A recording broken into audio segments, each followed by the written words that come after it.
Hi.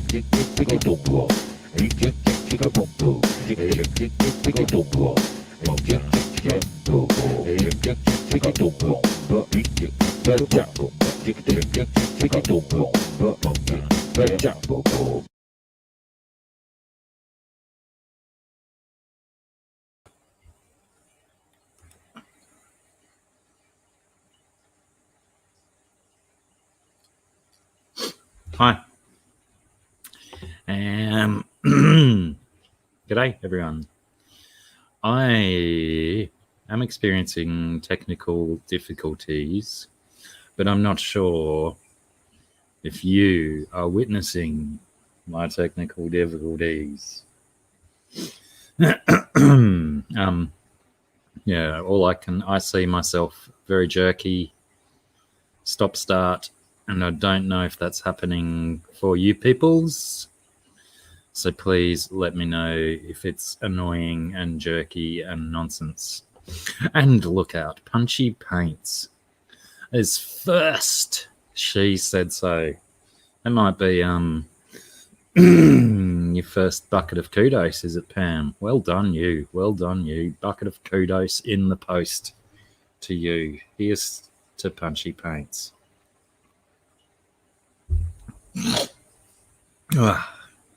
Don Gallagher, how are you, Donny G? It's been a while. Dragonlair, how are you, Padrick? GRB, brother, how's it? John Cox, hello there. Excuse me, I do believe I've got the COVID light. Getting a blockage in my nose and my throat's a little bit grrr. But, you know, we will push through. Chevy Fish, how are you, Chevy? Pardon me. Minus 16, crikey. That'll be quite nice right about now. It's hot and muggy here. It's gross.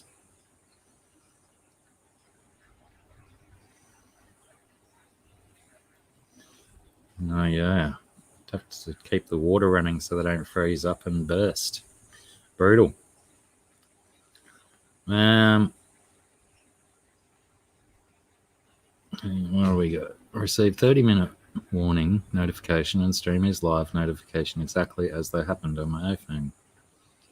Ah, right. Sometimes things happen right.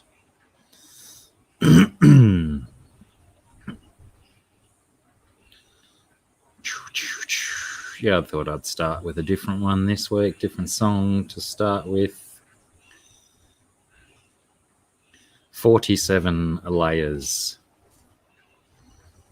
T-Bone, g'day. Oh, I've had a big old chat jump. Xanadu. Scott Henderson, how's it going? Sorry if I've missed anyone. I'm scrolling back up. Well, there we are, back to temperature talk. Xanadu. Yeah, it's about the same here, GRB. Dropping a little bit because it's clouding over and about to rain, I think. I think I got Scott Henderson.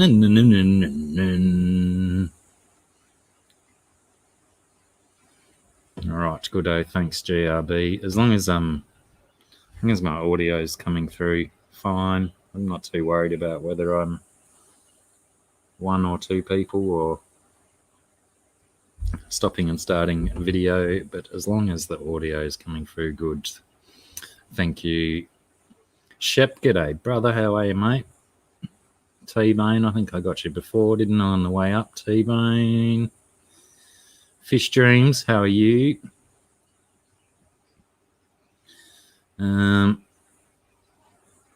Vinoxky, hello there. Kevin Rosenberg, hi, how are you? Welcome. I don't necessarily like to do this, but it's starting to get annoying. Apologies for anyone offended by bodily noises and stuff. So yeah, I don't know if Candy's here, but happy birthday for the other day, Candy. G'day, BJ. How's it going?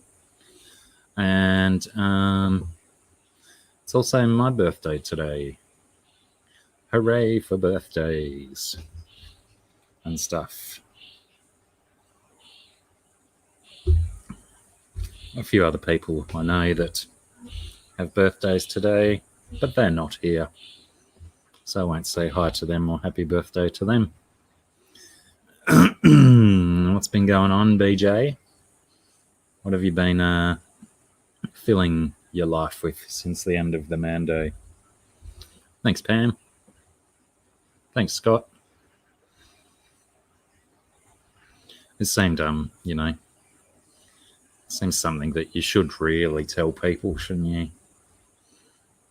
Well, did I? I might have even put it in the title or something. Thanks for the birthday wishes, guys.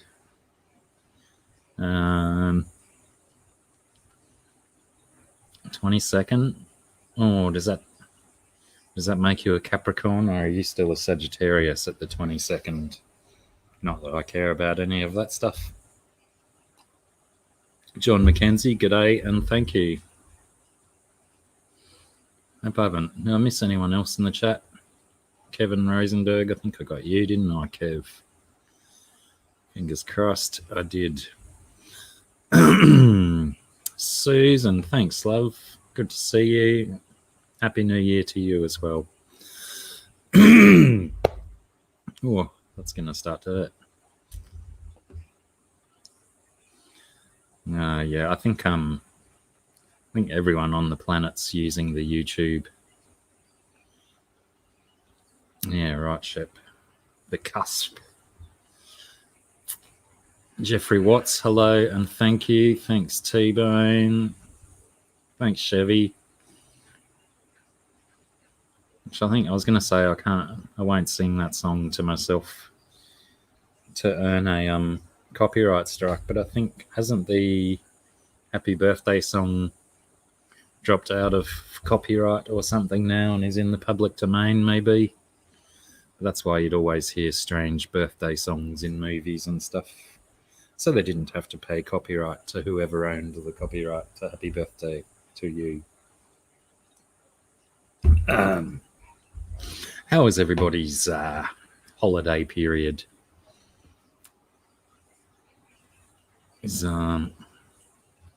What did I miss about the...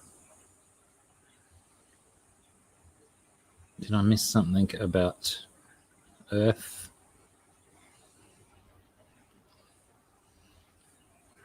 Should try and wake up a bit more, shouldn't I? That's what the bourbon and coke's for. Waking up and stuff. Yeah.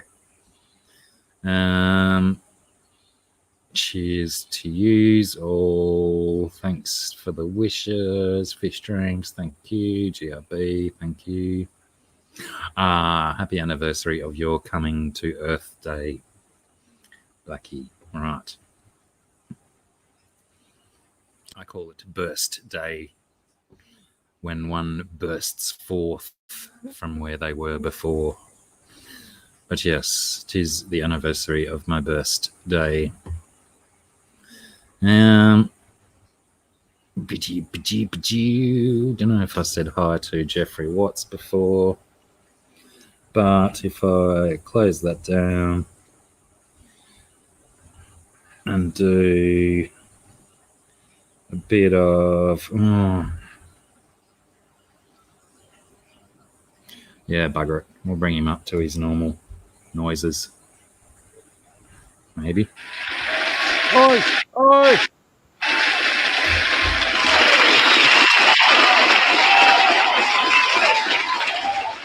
So much noise. So much wow.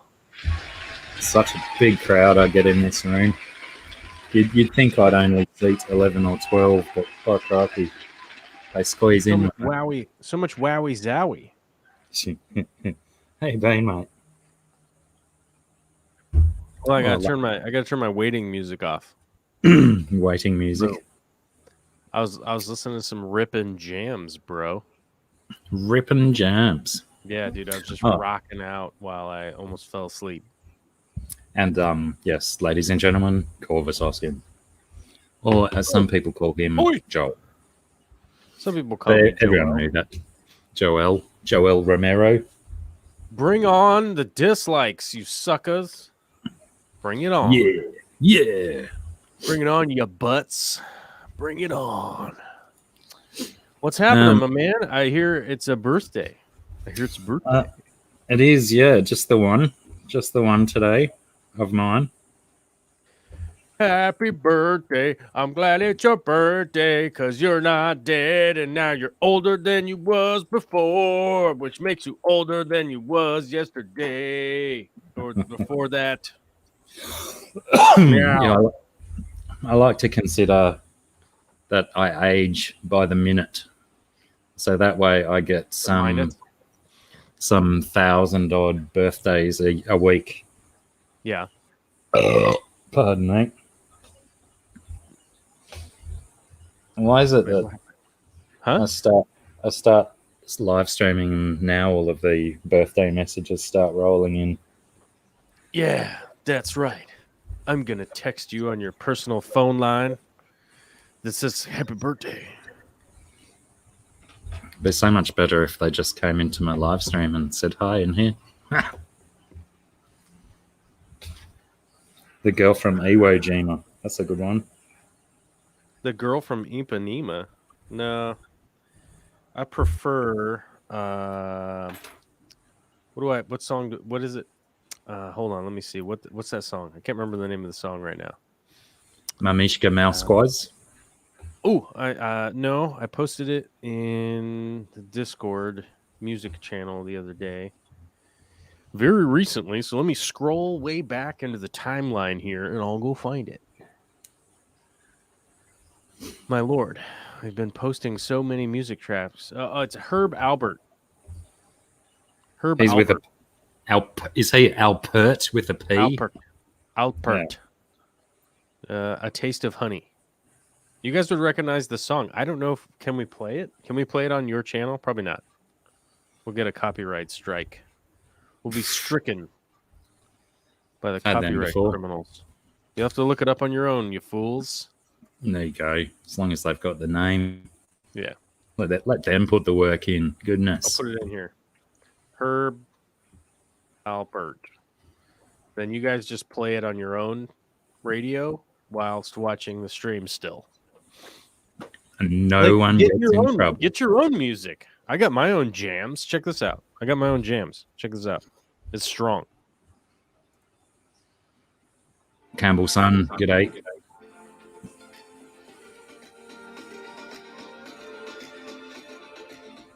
See? You don't see? You didn't believe me. You didn't believe me. I have jams. Oh, you mean jams as in jams that you've jammed? No, I mean like you take raspberries, and you put them in a pot. Like I prefer like a heavy aluminum pot these days. I used to go stainless steel, but let's be honest, you guys, with the prices of steel these days.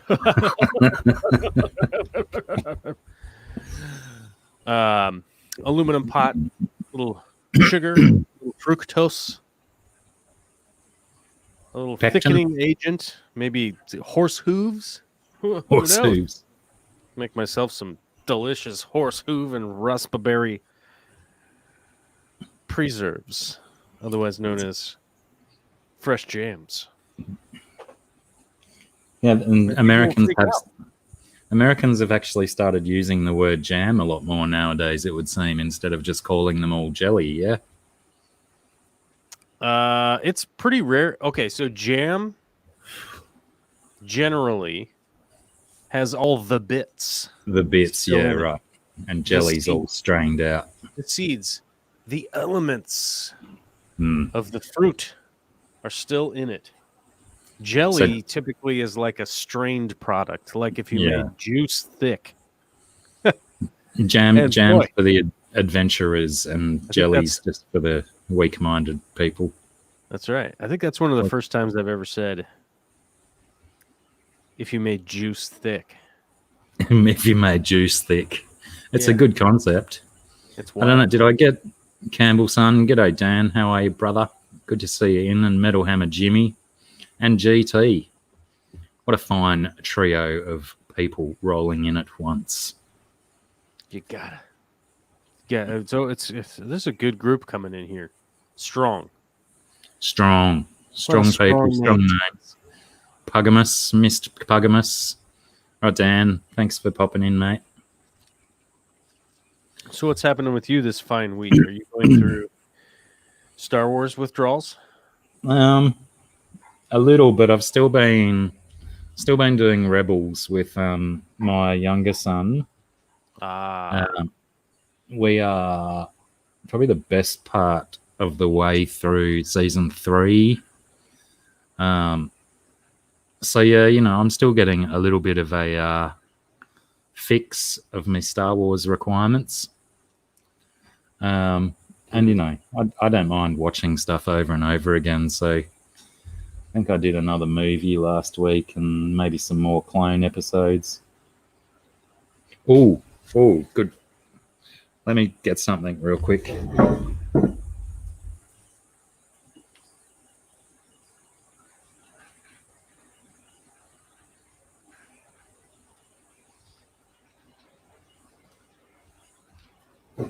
Yeah, where did you go? You left. You left me here. I'm trying to type, dude. I can't type right now. Sorry. I did say I got to go and get something. You did. Well, I mean, I know, but you just left, and I was trying to type into the chat here. I was being distracted, and then, oh Lord, I'm pushing all the wrong buttons today. I don't know what I'm doing. All right, I pulled it off. I typed it into the chat. It was a struggle. I almost died. I'll be honest with you. I'm not being honest with you. I didn't almost die. I have to get my camera back. Yeah, you sent me a picture of this. You got your TIE Fighter Lego. TIE Fighter Lego. Yeah, he's awesome. Took me quite a while to build, but well worth the wait. I got to admit, those adult Legos, they do take a while to build. Well, one of the more challenging things with that one was that about 90% of the parts are black. Mm-hmm. And some of your instruction stage where you've built these 2 separate parts all out of black, and then you've got to put them together onto the head bit.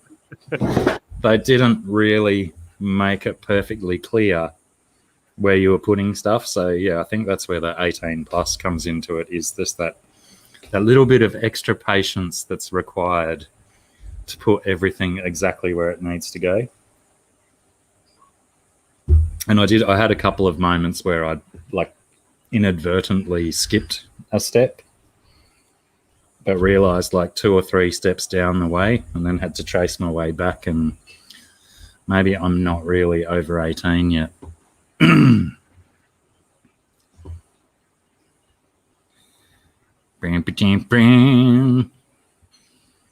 Yes, BJ Palmer is watching the Clone Wars with the daughter, and then Rebels. I still reckon that those 2 shows are some of the most crucial Star Wars watching out of everything to watch. They're just such awesome storylines and so well done. Clone Wars and Rebels is the most important. Yeah. I think there's, you laugh, you cry, you tremble with fear. I think the most important is you're going to have to read Dune. That's where you're going to have to start. As in the Frank Schubert novel? Herbert? What's his name? Frank Herbert. Frank Herbert. Yeah. Yes. Right? Frank Herbert? Is that right? Yeah. What's that got to do with Star Wars? Is it in the same universe? You said where to start at Star Wars. Yeah. Okay. And I said, here's where to start. Start by reading Dune. How are they associated? Just because they both trade in spice? Start reading Dune first. You're not ready. Ah, right. You're not ready for Star Wars. Okay. You got to get ready for the Kwisatz Haderach. Yeah, right. I do have the book The somewhere. Kwisatz Haderach. Ah! You know, it's Muad'Dib. It's a killing. I think the first time I watched Dune, there was that part where he's like, Muad'Dib, it is a killing name. I was like, man, I'd never envisioned it that way in my head. And it made me laugh out loud how cheesy that part was. And was that the one with Sting in it? That's the one with Sting in it, which, by the way, is the best one, realistically. Yeah, well, I mean, Sting doing they gotta bend like a reed in the wind. Now, that was pretty close. That was close. And Sting's pretty crazy, He's doing those 30-year sustained orgasms and stuff. That's just crazy. That's crazy stuff. I don't understand it. It makes no sense to me. I don't understand how he gets anything done with all the sustaining, Yeah. Like he's just playing one note on his guitar, like wah, just for like 30 years. Like, this is bonkers, He's the perpetual goon. That's what they call it, isn't it? Gooning. I think so.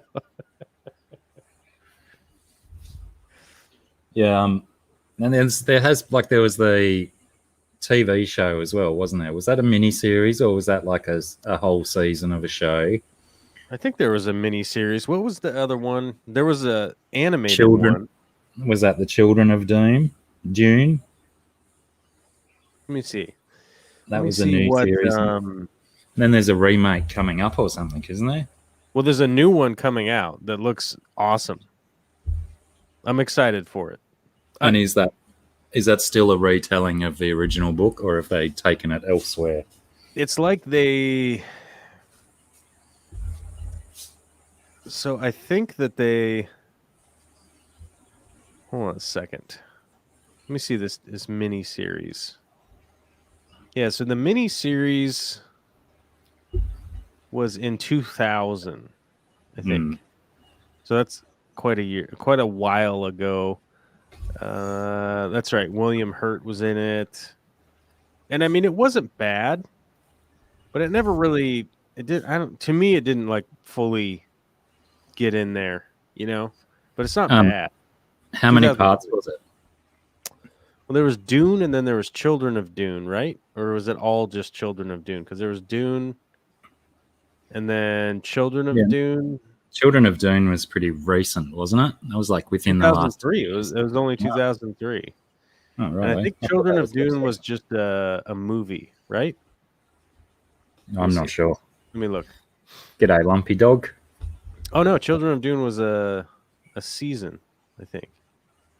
Oh, very confusing. 4 hours and 26 minutes. I don't know. I guess I'm gonna have to go back and watch it. I don't know. I don't know if I can keep the TV. All right. I don't know if I can keep the TV show straight, and I probably don't care to. Same guy though. Unless it was Dune and Children of Dune seems to be like the same thing because it has the exact amount of runtime, 4 hours and 26 minutes. Very weird. Interesting. I don't know. All right, screw it. I'm confused. Who cares? Let's talk about something else. Well, I'm excited for the new one. That's all. Yeah, it'll be good to see another take on it. That'd be cool. Fish Dreams still banging on about Last Kingdom. I still haven't gone back to continue watching from where I was up to, but I've had a couple of other recommendations of people saying stick with Last Kingdom, watch a bit more. I think I got to a point in it where I was just finding it a little bit frustrating. It was a little bit rinse and repeat each episode, but I mean, I started watching that and I was like, I couldn't get into it. I couldn't. Well, I thought the first maybe half of the first season was really good, and then I found the episodes were like they were true episodes. They weren't necessarily telling a longer story too well. It was established characters, something happens, fix problem, episode over.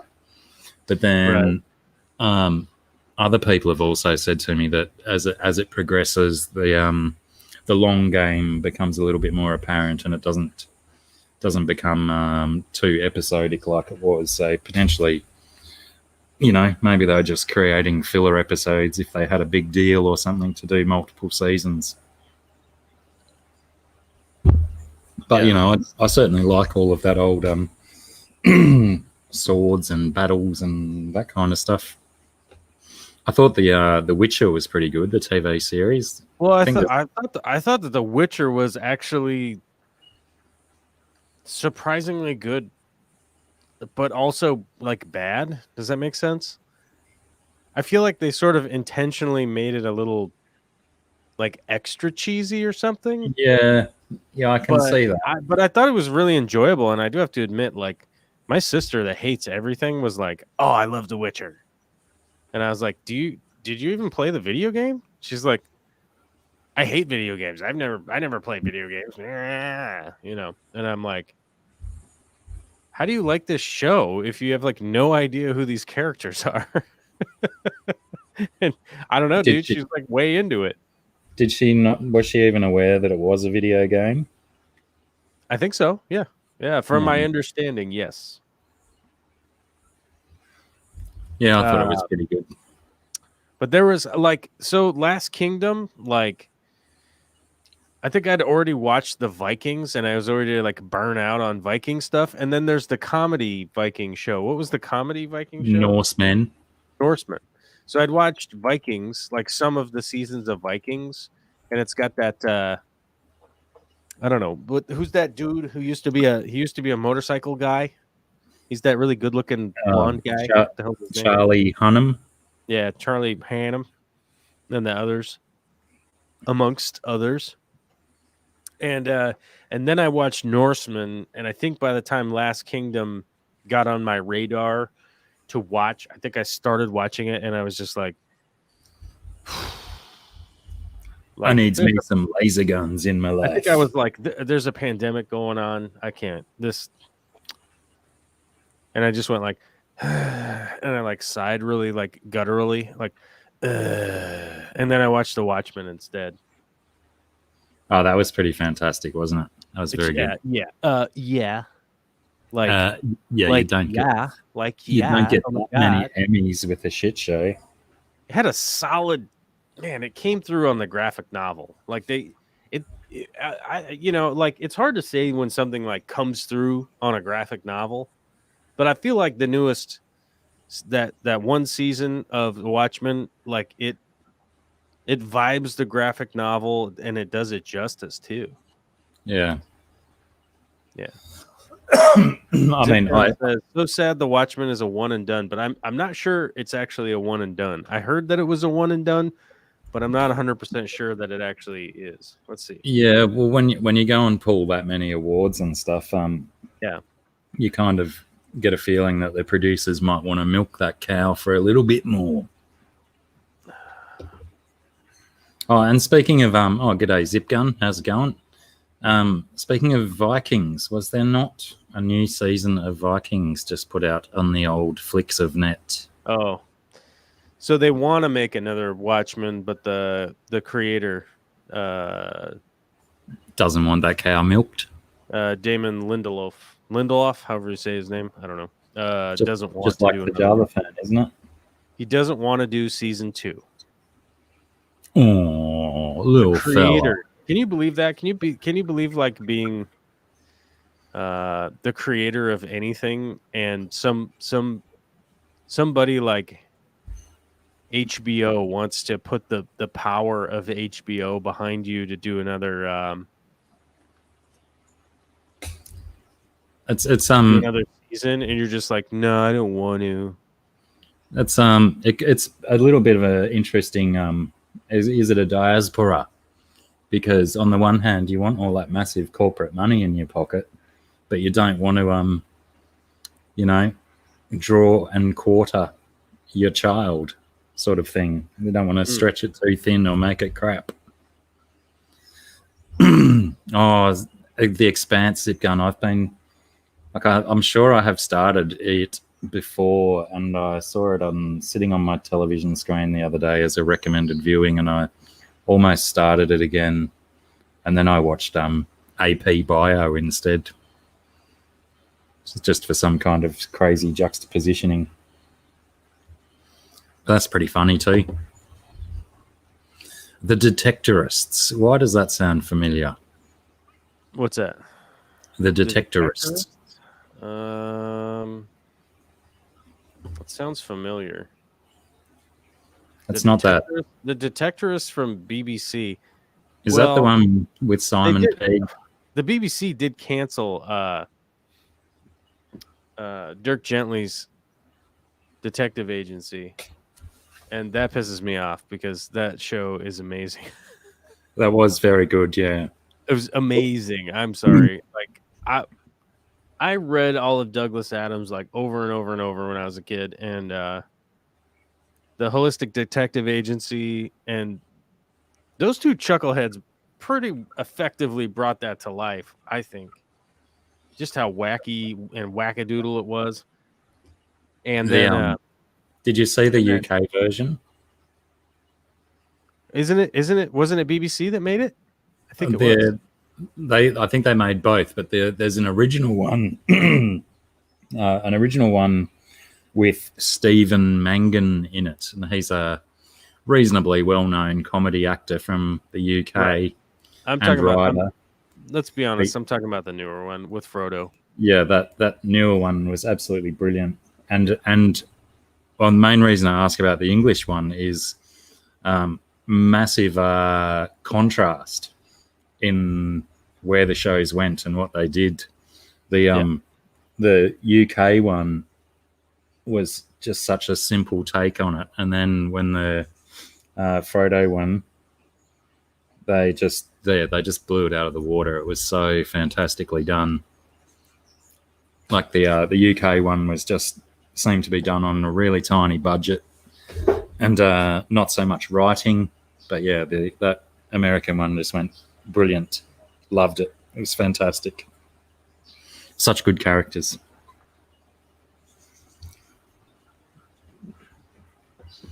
Hello, Crystal. How's it going? Yeah, there likely won't be a season 3 of Dirk Gently unless somebody picks it up. Nobody's picked it up, which is wacky. Need to start the online chatter. You know, it's happened before. Worked for Clone Wars, didn't it? Didn't work for Firefly, did it? Well, you know, they kind of got a result. They got a movie out of it, didn't they? They got a movie, and then Wash died. So what's the point now? Wash and Book died, and who else died? Somebody else died. They all died. But I hear they're trying to reboot Firefly. I heard that the other day that they're trying to reboot Firefly, and everybody's willing to do it. Is Firefly ever coming back? Let's see. Fox president of entertainment Michael Thorne has reinvigorated talk of a Firefly revival. Joss Whedon's cult TV favorite. Yeah, I heard this recently. Somebody from Fox, somebody from Fox has said they're thinking about rebooting Firefly with all the same people. Like just pick up season 2 like it's 20 years later, because it is 20 years later, I guess. Yeah, right. Yeah. I mean, like everybody's literally aged the exact amount of 20 years later. So they wouldn't just redo the same stuff. They'll have all new storylines and stuff just with older people. I think they would just act like the movie never happened. Yeah, is what they would do. They would just go like, season 2, everybody, is 20 years later. Like right at the beginning, like there'd be like a cheesy announcer guy that just goes, and 20 years later, like they all just like go to sleep, like, and then like, it's 20 years later, everybody. Welcome back to Firefly episode season 2, episode 15. You know? Well, they start with the final scene from the movie, and then Nathan wakes up and it's all been a terrible dream. But it's 20 years later. It's all been a terrible dream, but now he's like wicked older. Yeah. Yeah. Well, don't we all dream ourselves as a little bit younger? His dream was taking place in the past. Oh yeah, we could just do the Lost thing where like if anything ever happens with production, you just like everyone was dreaming. Yeah. It was a simultaneous evening experience that everyone shared. It's so hot. Oh, my foot. Oh, God.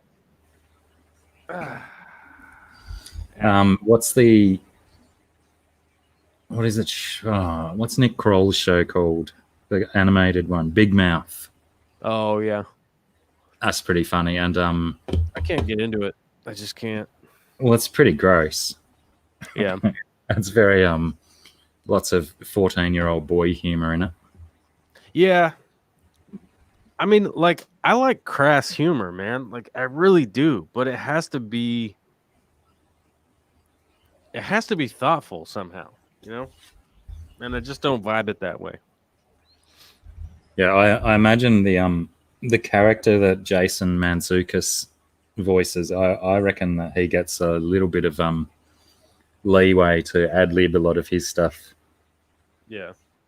But yeah, that was an interesting segue. But yeah, the nerdy little girl in it, she's got Nathan Fillion's her big crush, and she's got Nathan posters all over her walls, and all of her fantasy dreams involve Nathan Fillion. It's classic. Yeah. Fillion? It is Fillion, isn't it? Fillion. Fillion, that's right, yeah. I knew it started with F and ended in Ian. I forget who it was. One of my friends was what do you call that? She's a ostracized? Pariah. No, she's a what do you call that? When you're an extra but you're upstage extra or whatever it is, first extra, so like you may have like some short lines here and there being somebody in the background. Yeah. I don't know what they call. I forget what it's called. Like there's a name for it. Primary extra or something. I don't know, whatever. G'day, Joel G, by the way. Well, basically like on the pay scale, like if you made $300 a day as a extra, like way in the background, you'd make like $1,500 a day as like somebody who would likely engage with the scene somehow. Anyhow, she said Nathan Fillion was super nice in person, which is always good to hear from somebody that like, it's like, there's no real reason that he would have to be nice, you know? Yeah. He does certainly seem that way, that he'd be a nice boy. Yeah. Seemed like, and yeah, like Zip Gun says that if Joss Whedon had a reputation for being a bit of a dick, maybe it was Nathan's job to balance that out.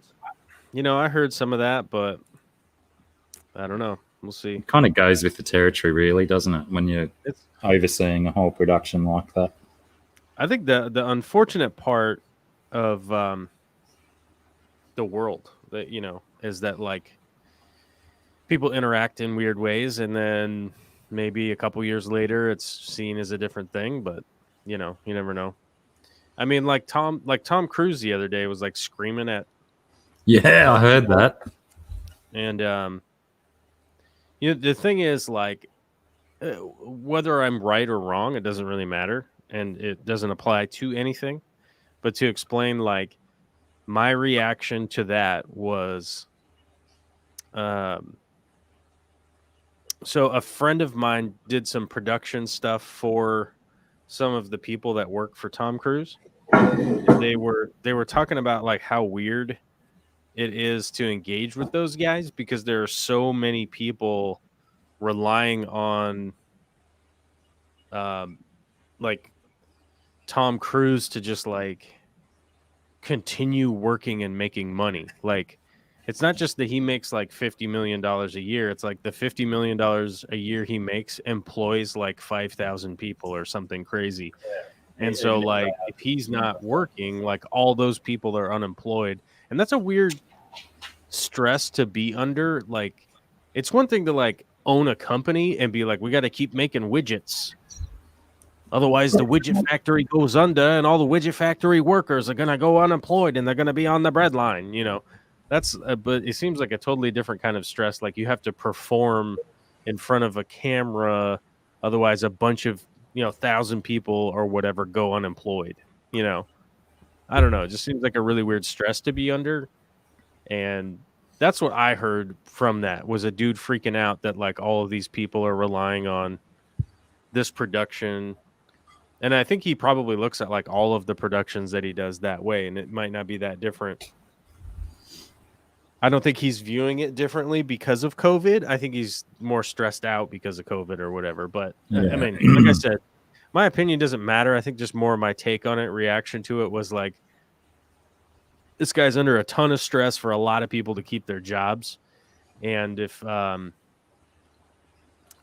guy who's working the soundboard is just like, well, it doesn't matter to me. It doesn't matter for me because I'm the sound guy, like, well, a whole bunch of people are going to be wanting a paycheck, And I think, was it on here or was it you and I that were talking about it? That like how many people are unemployed in entertainment right now? I think actually it was Dave and I that were talking about it, but like just how many people are unemployed in the industry right now is just astounding. I think it was something like 600,000 people or something like that. Like just California are unemployed right now because everything is shut down for production, and it's like a bunch of those people are electricians, carpenters, normal jobby jobs. People that build the rigging, like it's not just like, somebody getting in front of a camera and being like, it is the East. And Juliet is the sun. It's not all that, That wasn't too bad. You could get work with a monologue like that. Hark. 'Tis the East. And there's the sun. I don't know. I don't remember Shakespeare. I think I did Hamlet in the Park. I think that's what I did. I don't remember. I never read or did any of his plays in school. Never desired to learn any of it. It wasn't in school. It was in the park, my guy. In the park? In the park. That would make it even more unenjoyable for me. No, I just only know that, all the famous stuff. Go to the park and enjoy the sun. Oh, no, well, you have the sun. You have the sun like 10 months out of the year, so maybe don't. Maybe take it easy on the skin cancer. Maybe take it easy on the melanomas. Pardon me, that's quite a solid one, wasn't it? Yeah, I think I'm about due for one of those. Go and get nude with your doctor and get the doctor to go over the entire body looking for melanomas and stuff. Yeah. I don't think I've even had a proper full check, but yeah, we were idiots with the sun when we were kids. Everybody is. You just go outside, and you're like, you get the sunbeams just shining in your eyeballs. Like, they didn't care. I mean, me and my brother were pretty lucky when we were kids that we wouldn't even sunburn. We'd just turn brown the next day. Oh yeah, well. I was brown.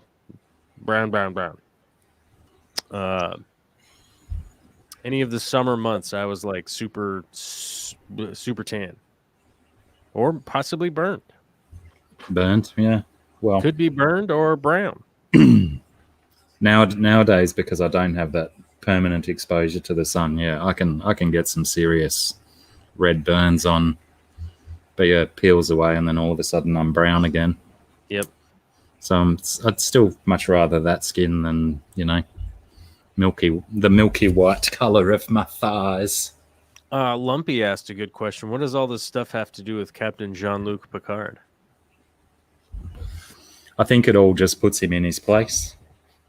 I think he I think he holds a spot, and they can never remake. I mean, you could remake Kirk and Spock and all that.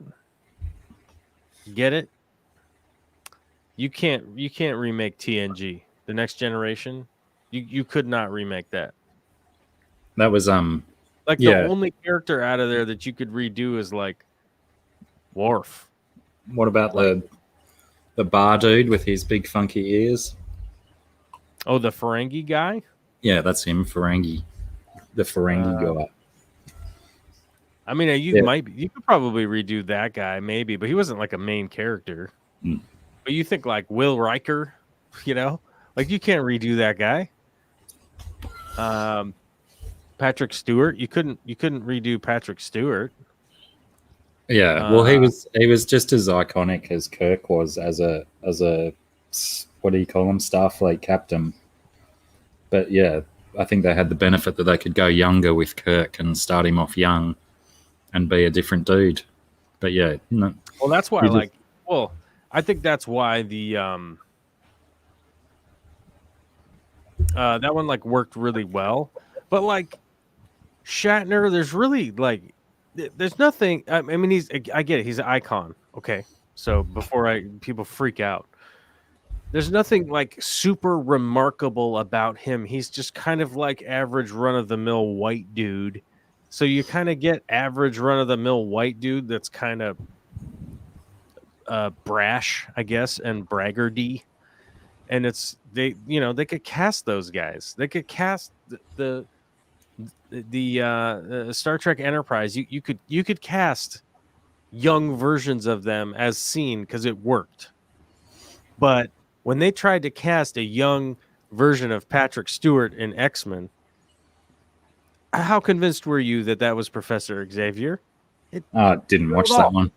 Not even remotely. There's a bunch of them. There's a whole bunch of them. With the guy that played the Beast with the on. Wasn't that Kelsey Grammer? Frazier?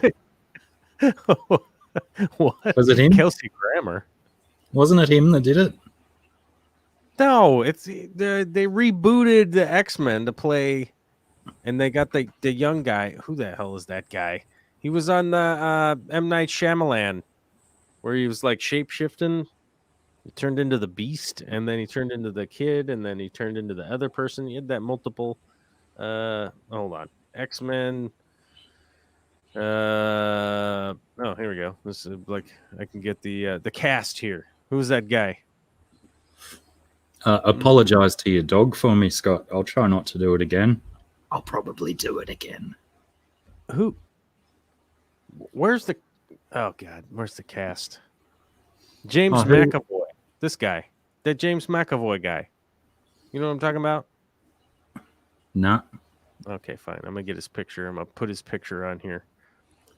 What was while you're putting that picture up? Anson Mount and being Captain Pike. What was that from? I like Anson Mount. Huh? Zip Gun said Anson Mount took one season to make Captain Pike awesome. Was that another Star Trek reference? I don't know. Anson Mount took one season to make Captain Pike awesome. I don't know who Anson Mount is, so I'm not 100% sure what's happening. This is James McAvoy, this dude. And wasn't he Professor Xavier? Yes. And you started talking about Kelsey Grammer. I feel you said the guy who played Beast. Isn't Beast the blue scientist guy? No, he played the Beast in the M. Night Shyamalan, where he came back and. Oh, right. I thought you were saying those Beast 3 movies. The blue X-Men. Unbreakable, and then the next one with the Shyamalan. This dude played the middle villain, the middling villain, in between the super villain and the superhero. He played the pawn.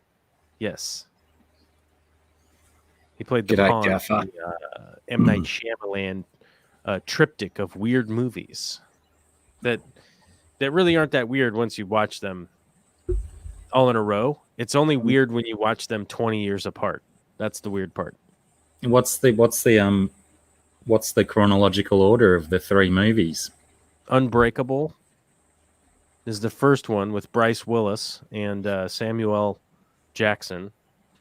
Hold on. Unbreakable trilogy. Here we go. So the M. Night Shyamalan initially put out Unbreakable in the year 2000, okay, with Bryce Willis as a depressed superhero that forgot he was a superhero. And Yeah, I remember that one. remember that one, right?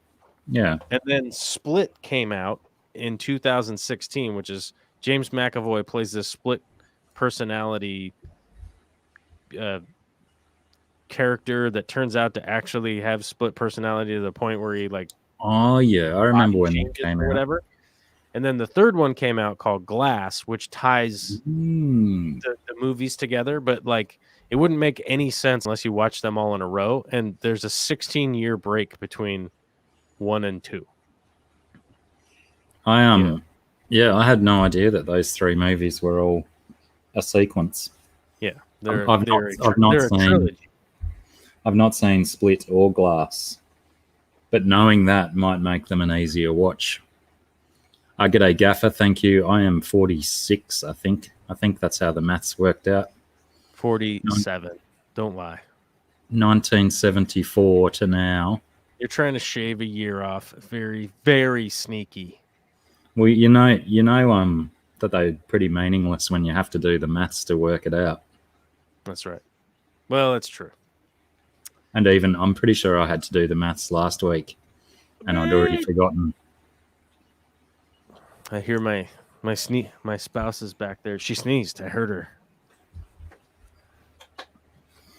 Yeah, Anson Mount was the actor from Hell on Wheels, Bohannon. But yeah, what was I don't know if Zipgun did the What'd you do now? I'm just trying to work out. I'm going back again to the Anson Mount stuff about Captain Pike. What was Captain Pike from? I don't know. Let me figure that out. I'm getting notifications over here for. Yeah. Oh, was it Star Trek Discovery? Oh. Okay.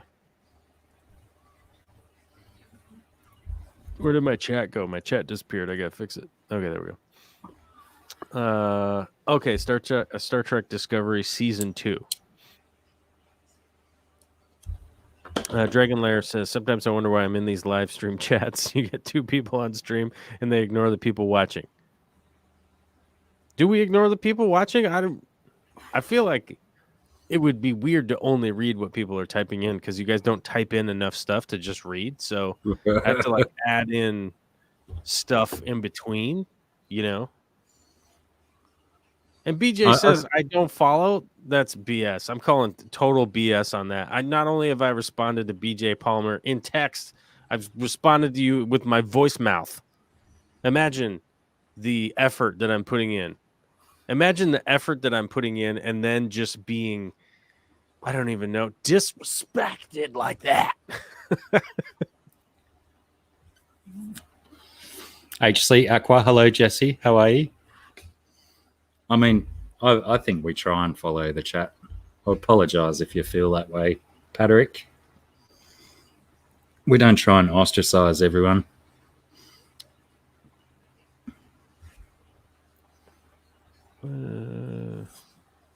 But yeah, you know, multitasking can be problematic depending on where our brains are at. And sometimes we just get super absorbed into what we're saying. It's true. It's true. I guess we could just sit here and quietly read what people type into chat. We could, but we won't, because that would be borderline facetious. Oh, the flies are thirsty. Hold on. I'll turn on my background sound. Oh, you guys can't hear it because I have to change my audio input. Oh, that means I gotta go. Oh, I know how to do this. Hold on, let me see. Oh, happy Camera, that. 53rd Audio? for the other day, Zip Gun. Well done, you made it.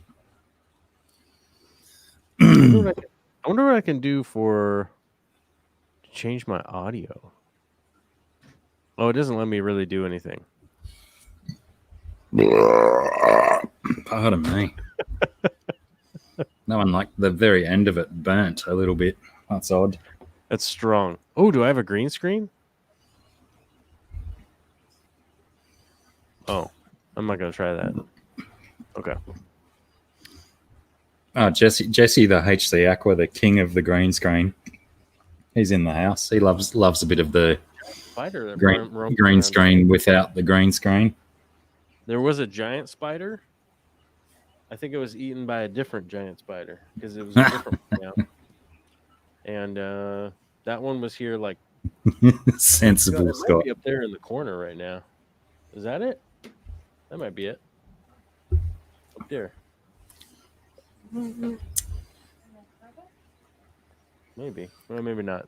I don't know. It was roaming around out here, and it walked around all over the walls.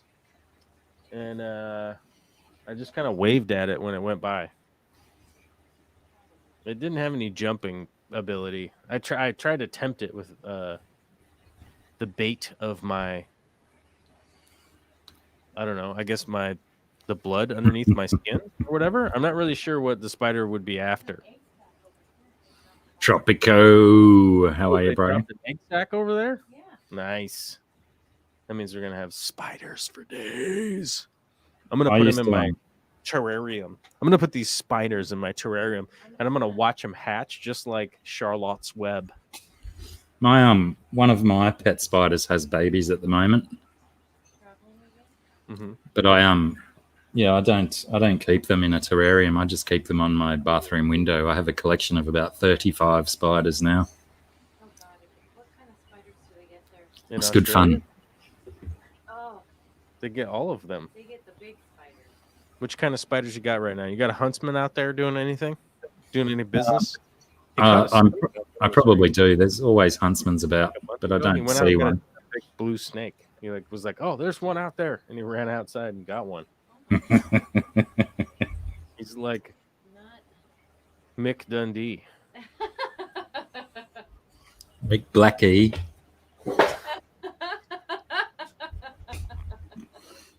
He's like Big Blacky D. It's his birthday. Did you say happy birthday? Happy birthday! Thanks, Victoria. I'm not coming on screen because I've looked. Happy birthday! It's your birthday. Happy birthday! It's your birthday. That's a happy birthday brought to you by Victoria, all the way from the other side of the room. Brought to you by royalty-free birthday songs. That's right. Appreciate that. That's brilliant. I like it. I like it a lot. I'll be up in a little bit. So I'll probably like fall asleep. Like,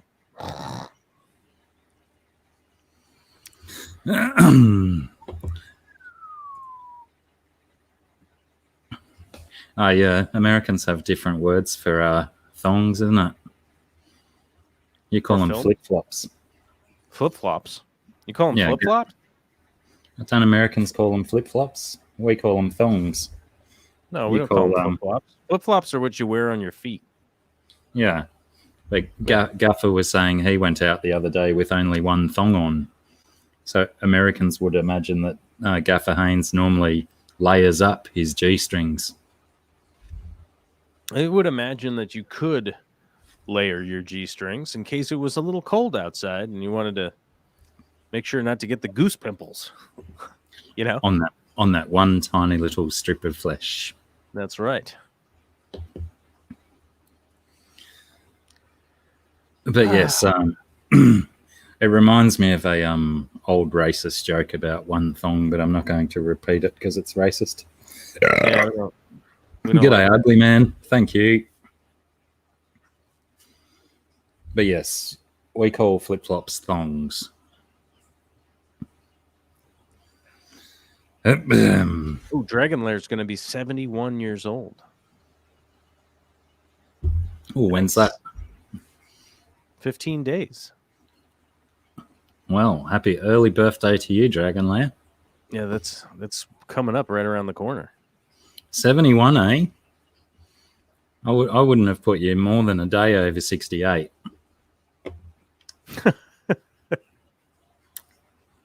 He's got jokes, kids.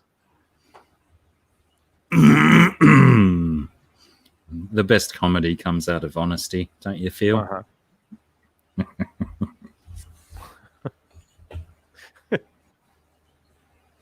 It's true. It's true. What else is coming up on the television front or the fish front? No one's There talked was fish. well, I think we jumped it off with Dune, but I think we got some. We got some clarity on the Star Wars stuff. Okay, Mandalorian will have a season 3 for sure, and Boba Fett will have a season. Yes, and they'll be running. How about that? They'll be running around the same time as well, so we've got to assume some tie-ins. Yeah. Well, they said that Boba Fett is already shooting, and they're going to wrap soon with their shooting schedule, which is wild. So they're almost done shooting, and they immediately. Well, I think they take. I forget how long they said. There's a short break, and then they immediately start shooting Mandalorian. Like right after that, I think they just like spray down the equipment. You know, like when you're at the store, and they come out with the disinfectant, and they're like. They start wiping everything down, and then they, I don't know, they want to help you. They want to give you an assist, and I'm like, get out of my face. I'm in the self-check. I'm doing my own thing. Get out of here. Help her. Like that. And it'll be like that. You know, and then like the other directors will be all hanging around. And Tom Cruise will come out and start screaming about COVID regulations, right? Yeah. Yeah. It's to be expected. Now, what was, I don't know if you can clarify for me, but there was apparently Gina Carano had done some offensive twittering or something, and people were trying to get her show cancelled. What did she actually do and say? Because I didn't actually research it. Let me get the actual quote, because Gina Carano, what do you call that? Cancelled. Twitter stuff. I mean, it comes out that so she's an anti-vaxxer. She doesn't want to get vaccinated. She thinks that COVID, I don't want to quote her, but basically the vibe is that she's anti-vax, A. B, I think that she I don't know. I think she said a bunch of stuff about, COVID, like maybe being a hoax, and I don't know. I think it's just a lot of suspect stuff, and I think the reality is that, like, here we go. Gina Carano, people are calling for her to be fired. She said about masks, we all hopefully understand that we're in the middle of a global pandemic. Wearing face coverings is one of the biggest ways we can help. She's been like tweeting about not wearing a mask. So here we go. She says, we need to clean up the election process so we are not left feeling the way we do today. Put laws in place that protect us against voter fraud. Investigate every state. Film the counting. Flush out the fake votes. Require ID. Make voter fraud end in 2020. Fix the system. So I think, and she tweeted that on November 5th, which is the election day in the United States. Which is funny because, okay, punchy person who has lots of money, why not take a minute and actually research that they do film the counting. They do flush out the fake votes. Requiring ID is it unconstitutional unless you provide it for free. So if you charge and for the forming for getting ID to vote in the United States, that is against our Constitution. So any implementation of cost for you to go vote is against our constitutional rights. It's in our Constitution. To not have to provide ID when you turn up to vote. Not that you don't have to provide ID, it's that you can't. The ID that you have to have has to be provided free of charge. So in the United States, like a passport would be an acceptable form of ID. You have to pay for a passport. You don't get a passport for free. So you can't use that as voter ID. You can't use it as voter ID. You can't use that as, well, you could use it as your ID to go vote, to identify yourself, right? But you can't make that a requirement to go vote. So in the United States, we don't have what Australia does. You guys are automatically registered and you have to vote in Australia. We don't have that. Not automatically registered, but well, you have to like fill out a slip and send it back in. Basically. Yeah, and approximately 2 months prior to your 18th birthday, you'll get a letter in the post from the government. With we don't get that. We don't get that in the U.S.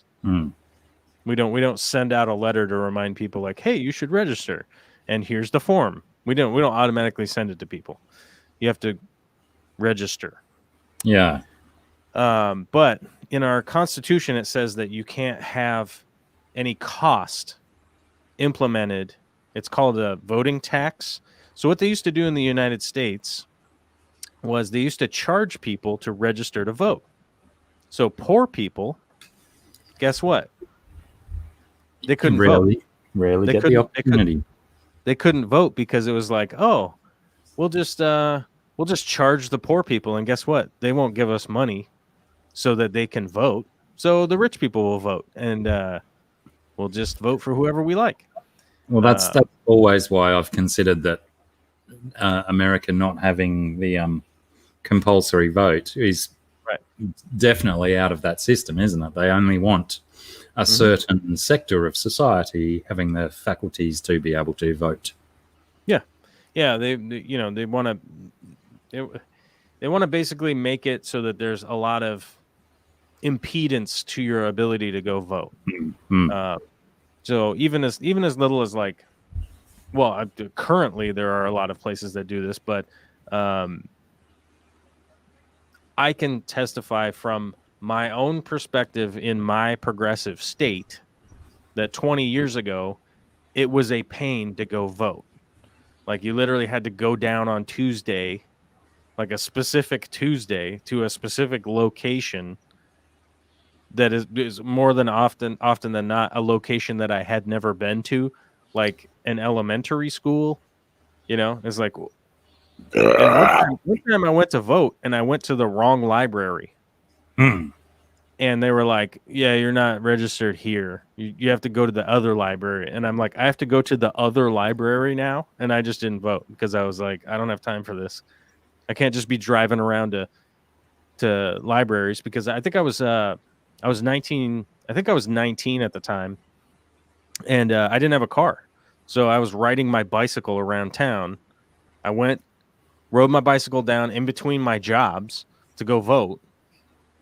Since then, now we just vote by mail in the state that I live in. Okay, so Washington State, which is one of the 50 states, we vote by mail. So you actually get your ballot in the mail like 2 weeks ahead of time. Yeah, it gives you a chance to sit down and like read all of the laws that we're voting on. We can read about all of the people that we're voting for. So you can literally like look up ahead of time and go like, oh, I can actually read this person's platform and not just hopefully recognize their name, and that kind of stuff. But my state is like one of 3 that does that, Thanks for hanging out, Scott. Have a good night, mate. Happy New Year. See you when we're looking at you. But yeah, you can we can do postal votes down here, but you've got to apply for it. It's not like an automatic right.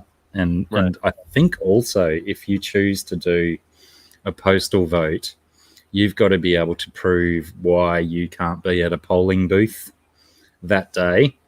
Right. But on your subject of turning up at the wrong place, if we turn up out of we call them electorates here. I don't know what you call them over there. Yeah. You turn up somewhere out of your electorate, they actually have folders on hand of all the electorates around the place, and you can do what's called an absentee vote, where you're voting out of your own area. Yeah. So if that case that happened to you happened to me, I rock up in a different place, they can go and rummage through 14 different folders until they find my name, and I can still cast my vote. Right. But again, in this country, they're making it as easy as possible for everyone to vote because they want everyone to vote.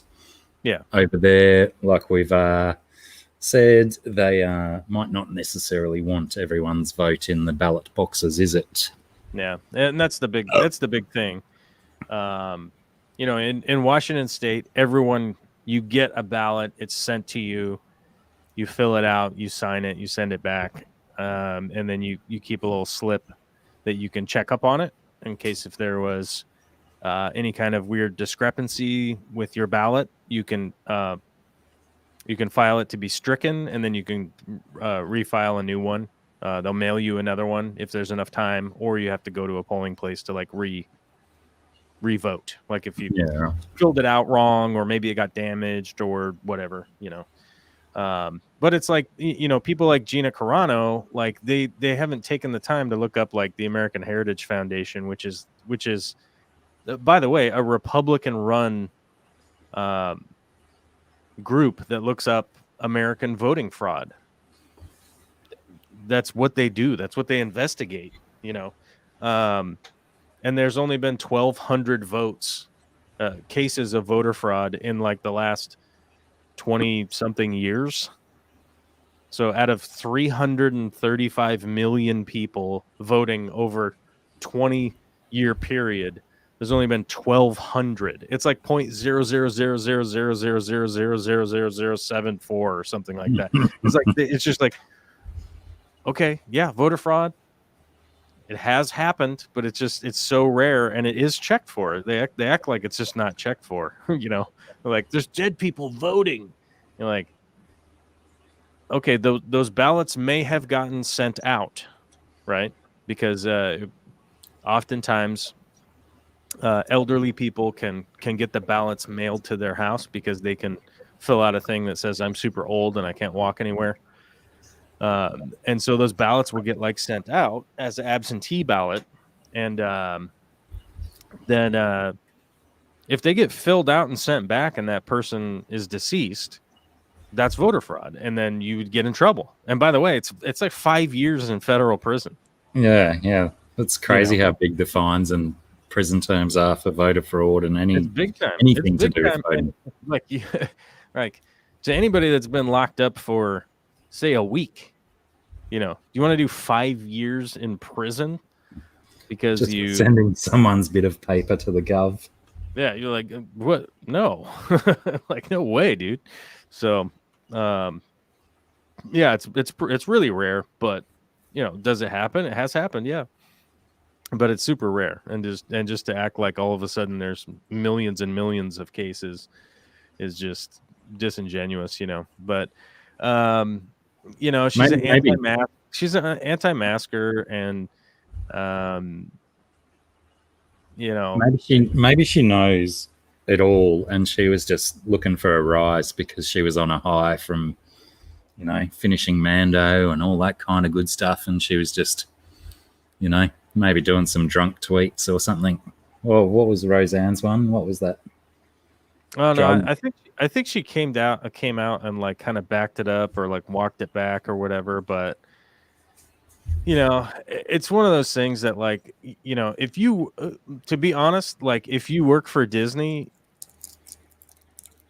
you gotta live within the Disney ethos. The the talking points of working for a corporation. Like if you work for like any company and you're just out there bad mouthing your company and acting crazy and doing all this like wacky stuff, and then they fire you because they don't want you there as an employee anymore. It's like, well, do you not accept your own personal responsibility of like knowing what your contract, like what your contract says, like, well, I guess now you don't get a paycheck anymore. I don't know. But as far as like her character goes, like to be honest, like I'm not that enthusiastic about her character on The Mandalorian. I guess a lot of people are, but I think I'm just not that interested. I think she's been super lucky to get an extra show for herself out of that, because she's certainly not the finest actor out there. No. It's not not a character that's super full of depth. Right. But potentially she'll develop and get better, and maybe they see that potential in her. But yeah, some of her yeah, I mean, just as far as the character goes, like I'm just not that intrigued as to like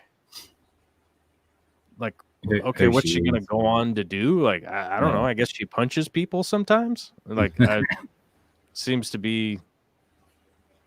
I mean, I guess it seems to be like the superpower, or like I don't know. I'm just not. I'm not intrigued by like where that character, the actual character. Like I'm not somebody who would get down on people that much about their own. Certainly not specific political beliefs. Now, if you have specific political beliefs, I'm always happy to talk to people about them.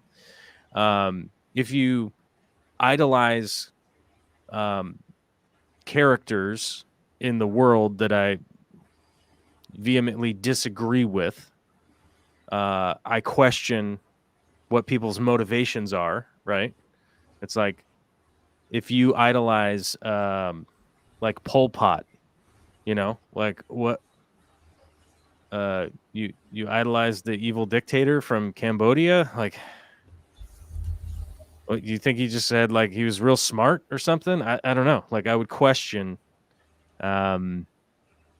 people's motivations of like why they idolize people. But if you have like a specific political belief and you think that like a level of conservatism towards the spending of money towards a certain thing, I'm like, okay, well, let's talk about the merits in regards to why you think we should conserve spending on X, Y, and Z and spend it on ABC instead, or whatever. And at least like, allow some room I to would discuss sit the down balance. on somebody and say that like, this character shouldn't exist on TV anymore or whatever. Like that doesn't bother me, but like Bill Cosby would be a perfect example of like, I'm sorry, dude, like you don't get a TV show anymore. Like you've negatively affected people in the real world, like on a real level. Like you didn't just say some words about some stuff, but as far as like her character goes, like a whole dedicated show to somebody who used to be a shock trooper, who is now the sheriff of a small outpost town. I mean, it might be interesting, I guess. But what have they called it? They've called it Rangers of the New Republic, right? Mm-hmm. So the simple fact that there's a plural in the title, I think is good for her, because I think that way we're looking at multiple characters. We've potentially got the avenue to bring in new characters that can support her not necessarily super strong character, and maybe assist in the, like BJ Palmer says, expanding her character within a whole new character set. And g'day Jay's crazy obsessions. Spoilers. Spoilers. We've got nothing to spoil this week, I don't think, unless we could spoil the gallery. Came out. I don't know. Did you watch the gallery episode for season 2? The They're gallery episode? Yeah, the behind Oh. the scenes of the Mando season 2. To be honest, I can't remember if I've watched the behind the scenes for season 2. Came out on Christmas I think Day. I've seen like parts of it maybe, but I don't think I've watched the behind the scenes yet. And maybe like one or two. I don't know. It's kind of spotty whether I have or not. Well, the first season's gallery was 8 episodes, Right. but I'm fairly certain that the one for season 2 was just the one episode that they released on Christmas Day. Oh, if it was on Christmas Day, then I haven't watched it yet. All right. Yeah, it was pretty interesting, but they obviously in the first season they discussed like all of the technological stuff, so they didn't have to delve into all of the rear projection screens and all of that kind of thing. Right. So they could just basically smash through the directors and the actors' vibes and feels for the whole season and just smash it out in one episode. Yeah. They said that, but when you clicked on to play it on Disney Plus, it did say season 2, episode 1, but I suppose they've got to assign it some numbers, don't they? Yeah, it's gonna have some. Or maybe there's some other. Maybe there's some other thing they're clipping together or something. Who knows? Time will tell. Yeah, yeah. I mean, regardless, I'm still excited with seeing production of just about anything that I'm interested in. I'm very interested in the craft itself too. Making stuff. Obviously, like my own content that I make sucks. Especially in comparison. But that's a pretty interesting comparison to make, though. It would be a terrible comparison. Like one idiot that's like making some videos about fish stuff and aquariums, versus I don't even have one lightsaber or even really any special effects. I think the most zany special effects I do are like occasional fart noise, maybe a bleep, maybe an arrow moving around, maybe some overlays and text. So no plans for some rear projection LED screens behind your tanks. I mean, the thing is, if the money's there, I'll do it. That's all I'm saying. If the budget's available, I will 100% put that into effect immediately.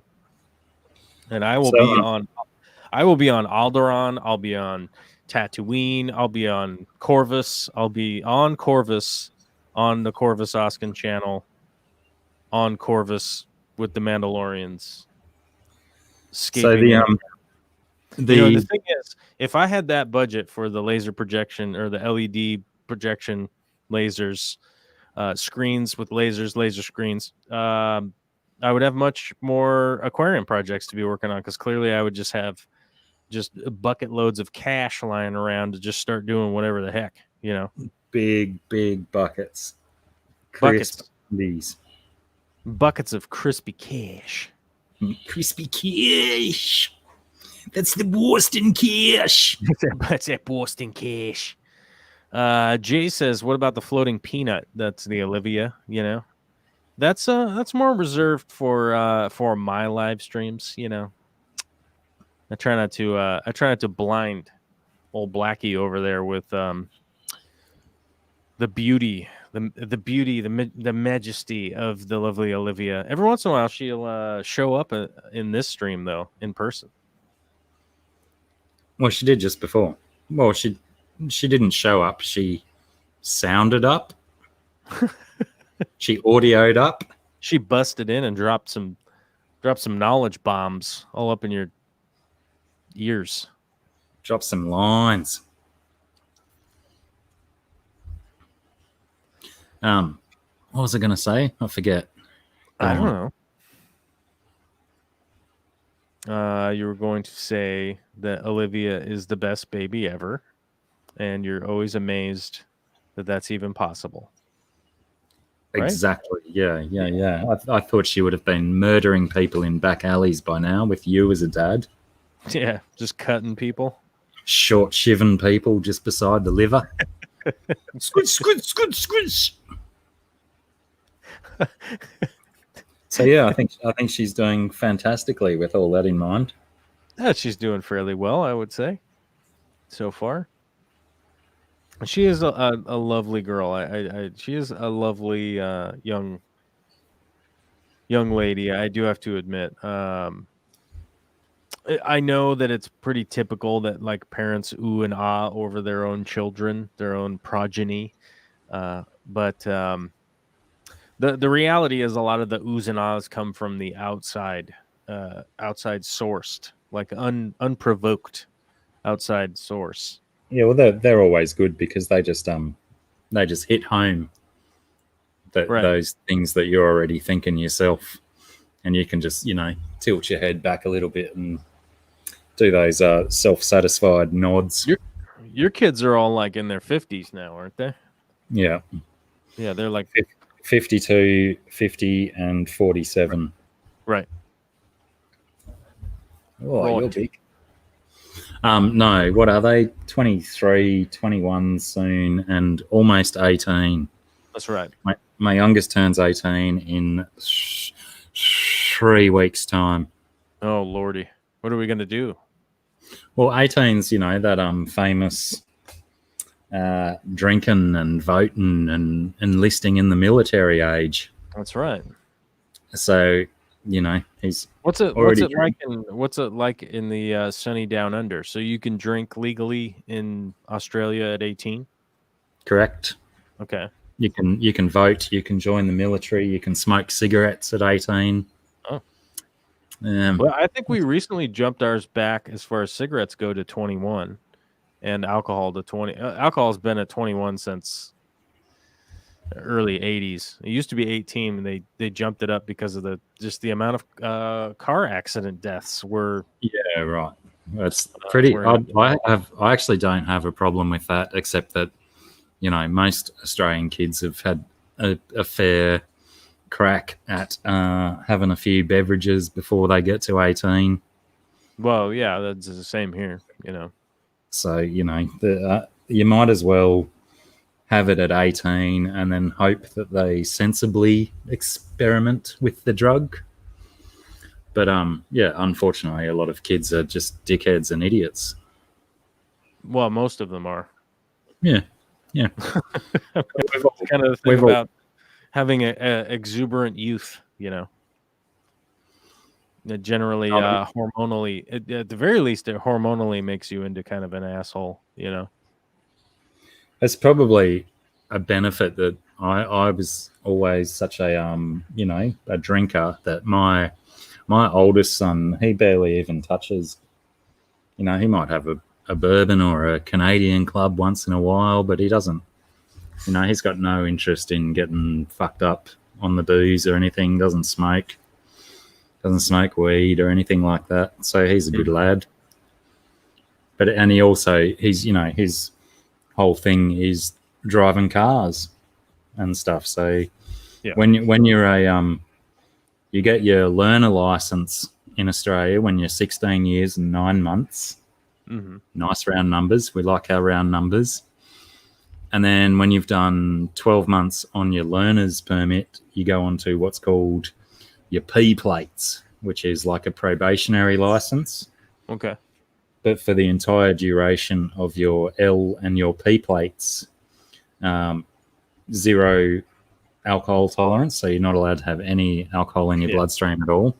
Well, yeah. So for these young dudes that, their fun thing to do is rip around in their car and do fun, silly stuff in their car, they can't afford to have any booze or weed in their blood system. So yeah, they just avoid it, which is good.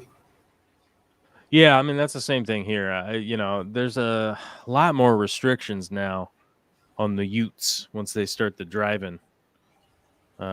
These days, when I was a kid, you just had to, you had to take your class and pass the written and the driving test, and you just had to pay a lot more in insurance. Yeah, well, you do that here as well. When you're a Certainly, youth. we used to have, like, when I got my learners, I had my learner's permit for I think 3 months before I went on to get my probationary license, my P's. But now you have to do 12 months on your learner's license, and then you do 12 months on red P's, and then you do 2 years on green P's. When I did it, I only had to do 1 year on my P's. But yeah, it's the same thing with what you said before about young people crashing cars highly frequently. They rejigged the system and made them stay on their P's for three years instead of 1, with speed restrictions and obviously alcohol restrictions as well. Oh, right. And now they even do this stuff like P-platers can't be driving. Like, they can be driving around at night in their car on their own, right? But But they can't. Yeah, they can't have Yeah. like a gang of their buddies in the back seats and shit after like 11 o'clock at night or something. I think it's like 8 o'clock here or something like that. I don't know. Yeah, well, that makes a hell of a lot more sense than so late in the night. Right. Or maybe like when it's dark. I think it's when it gets dark. Yeah. Yeah, I don't know. I mean, nighttime driving is more dangerous, whether it's in the morning or the night. I mean, I tell you, I hit the road at like 4:30 in the morning, I think. Yeah, like 4:30. And then, I'm like, those people are just as bad as midnight. Those people are wild. Those people are wild on the streets. You know what I'm saying? So when it's dark out, people get wild in their car. They're like, hey, nobody knows that. Nobody knows it's me. I'm under the cover. There was and they just start getting weird. There was an interesting post in, like, there's like a couple of local Facebook pages, and there was an interesting post on there this morning, written up by this lady who had helped a young fella out of his car that he'd just crashed one town over, but he'd rolled it onto his roof, and she helped him out of the car and stuff. And apparently he was blind drunk, but she was taking the opportunity to do a fair enough thing, which was like saying, how all of the guys or people that you were at that party with, why did you let him drive, sort of thing. She was it was a little bit high horsey, but she had a pretty good message that, well, I mean, that's the thing. Like, if these kids got to look out for one another.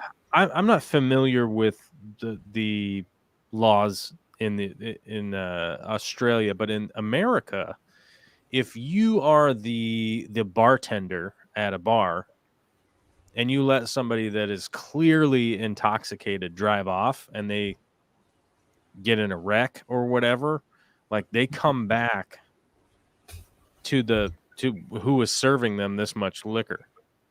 Yeah, same here. And you're liable for big fines. To be honest, like, people are like, well, the bartender's not responsible for da da da, and it's like, well, some adult around here who is administering the drug should have some kind of input what is happening. We need an adult in the room, and that's supposed to be the people at the business that is selling the drug, right? And the first time that they come is not a big infraction or anything like that. It's really like a slap on the wrist, but it escalates pretty quickly if there's clearly a track record with this person that is just over serving and then not, kind of keeping an eye on who's driving off or whatnot from the establishment. Now, sorry, keep going. I've never experienced the police that are really that gung ho to like mess with anybody, but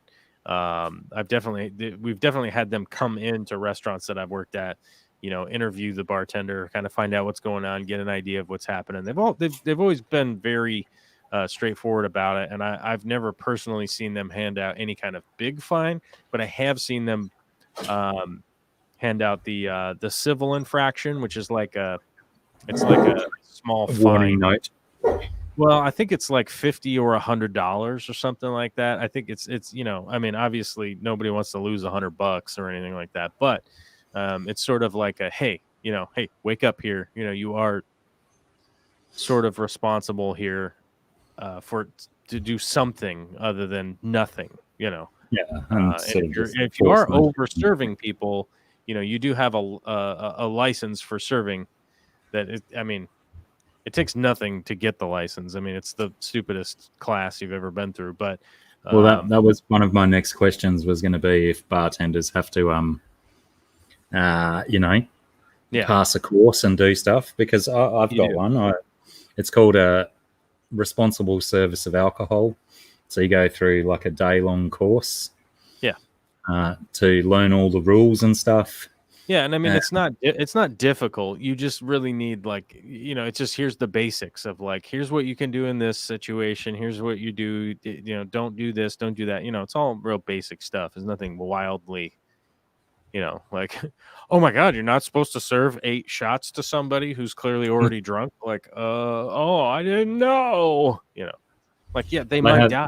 They could die. They have a sliding scale of fines, right? But not only the server, if they determine that a particular server is responsible for making that person incredibly drunk, the venue is responsible as well. Right. So you'll get the venue is looking at. If let's say, for example, that someone leaves that venue and drives their car home and crashes their car, and the investigation comes back and proves the venue had played a large part in that kind of stuff, then the venue can get fined 50 grand or more, and then the individual 5 grand or more, depending on there's this point system that they work out to tally up how much this person should get fined.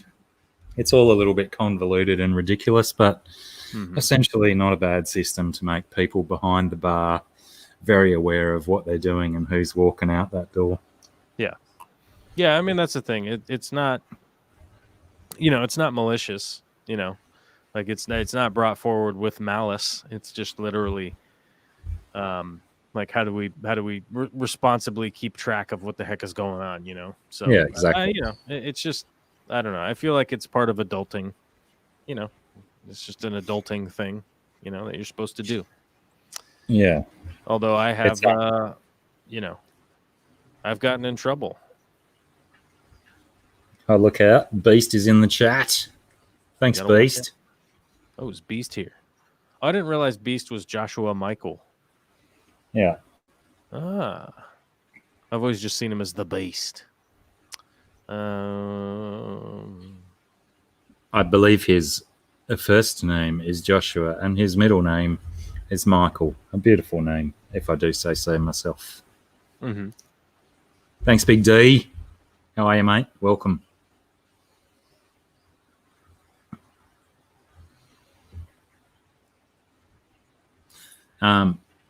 But yeah, in saying that, I've had my RSA and also tied with a RCG, which is the responsible control of gambling, I think. Because obviously a lot of our pubs and venues and clubs and stuff have poker machines and horse racing, betting and all that kind of shit as well. Right. So you need to adopt all of these rules about letting people gamble responsibly as well as letting people drink responsibly. It's quite if you're a kid fresh out of school going into those things, I would imagine a lot of young people would shit their pants before they got a job behind a bar, because it sounds like that you'd be spending lots of your earnings on fines and shit. I guess it would sound that way, but it's not. I mean, no, it certainly encourages people to do their job properly, which is a pretty valid reason to have a license. Literally boils down to just doing your job, I mean, and if doing your job is like super scary, like I don't know, maybe Yeah, find something else to do. you might Go and, go and pot plants for a living. might want to find a different thing.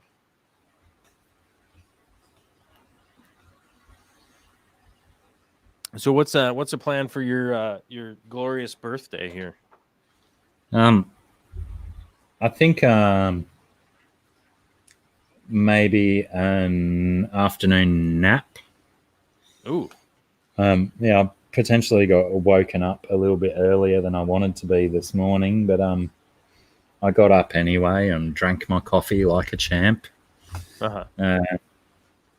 But yeah, parentals wanted to take me out to dinner, but I'm prepared just to cook dinner and eat at home. But yeah, I haven't gone any further than that at the moment. Oh, hang on. I have to prepare. We have to prepare these things, don't we? Ladies and gentlemen.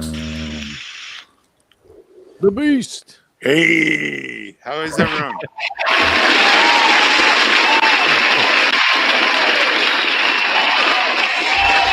The applause.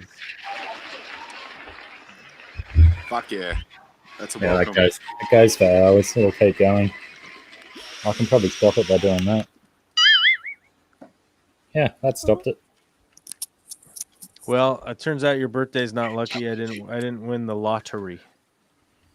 I Damn.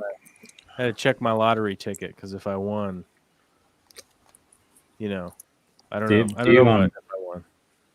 Is that like a lottery ticket? You don't select the numbers though. I don't know. Lottery's just auto-generated, isn't it? Well, you can. I mean, you could fill out the thing. You can fill out the thing and be like, I would like these specific numbers. But I feel like that's a gigantic pain in the ass. Plus, I don't want to touch anything COVID style. You know what I mean? Like, I don't want to touch anything at the convenience store. I'm like, I just want to. Big D's dogs just attacked his cell phone. Was it because of the noise that was coming through? No, God, please, no. Oh man, he's got the soundboard going. Fuck yeah! I've like got to get some new sounds. I'm really running on vintage meme shit.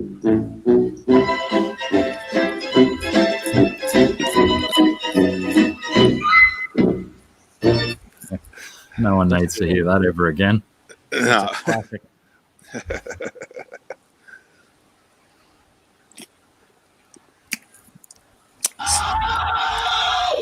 Oh my God! I do like that one though. I want to get miles out of that one.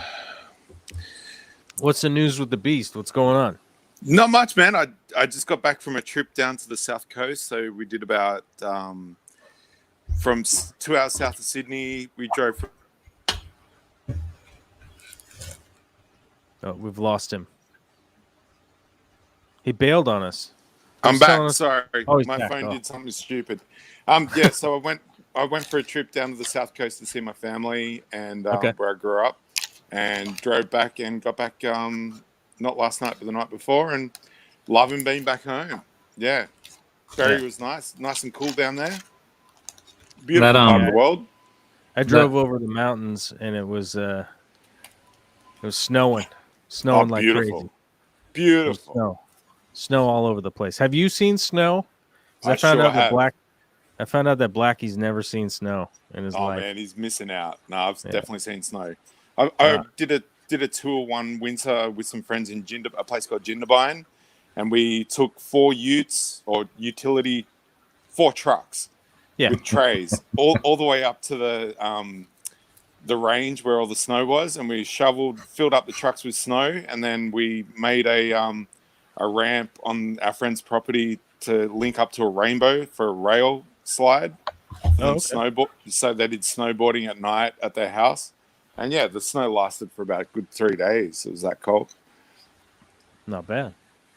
So if it doesn't snow where you live, but it snows close to where you live, you can clean up and grab it. You just go get some. Just Well, go that's- get some. Yeah, that's You it. get that the stories in the wintertime here of the people that go for a 2.5, 3 hour drive west up to the Gibraltar Range, Great Dividing Range near Tenterfield and that, where it's Yeah. of altitude and they get snow. But people drive that far, but I get a strange feeling that you're not getting blankets and blankets of snow up there. You're just getting like little sprinkles and stuff. I don't want to waste my time for that. I want to go full snow. So yeah, maybe Jindabyne or Sweden or Norway or Antarctica. You can do Jindabyne 1 year. I've got into knee deep powder on a black run, and that was just magic on skis. It's so different than skiing on stuff that other people have gone over 100 times. You know, when you find that beautiful virgin powder, nothing compares. It's beautiful. I barely understood any of the words you said then. They must be all snow references. Yeah. Don't the Eskimos have like 70 words for snow? Who knows? I bet it's a lot though. Check this out, Beast. I don't know if I showed you yet. Oh yeah. Fuck yeah. That's awesome, man. So TIE sick. Fighter helmet. Is that Lego? Yeah, 724 pieces of it. Woo! That's some good shit.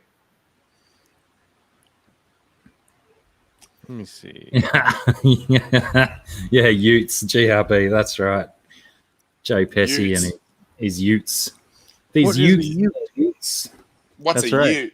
These Utes were driving around in their Utes. The Utes were driving their Utes. I got some fantastic things in Berry. I'll do a quick show and tell. I got a Flaming Mo energy drink. Does it set on fire? It says fire made it better, and I did a quick video on Facebook and put a blowtorch to it, and it did not light up. So that was a bit of a disappointment. And I got another friend, Jake, whose family comes from Pennsylvania, and he wanted some grape soda. So I found him this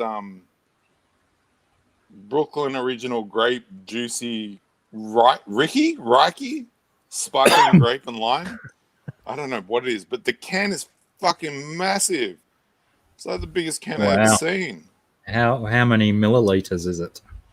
It's 23.5 fluid ounces or 695 mils. Yeah, it looks big. You can fit almost a whole bottle of bourbon in that can. It's ridiculous. and this was the highlight of the trip. Oh, I've been showing people that picture so much, just going "Wah, wah," for the amount of words that are on that beer can. But take it away, tell everyone.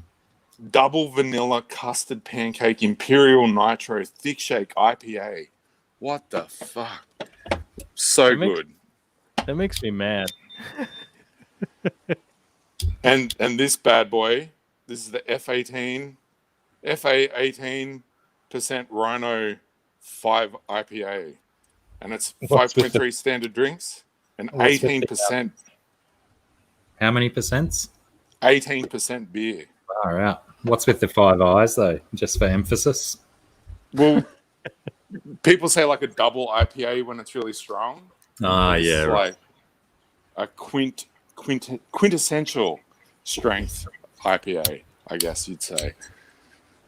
Well, I like that view that you've got there, Corvus. That's awesome. Is that your backyard that you put it up? Straight out of his back window. Yeah.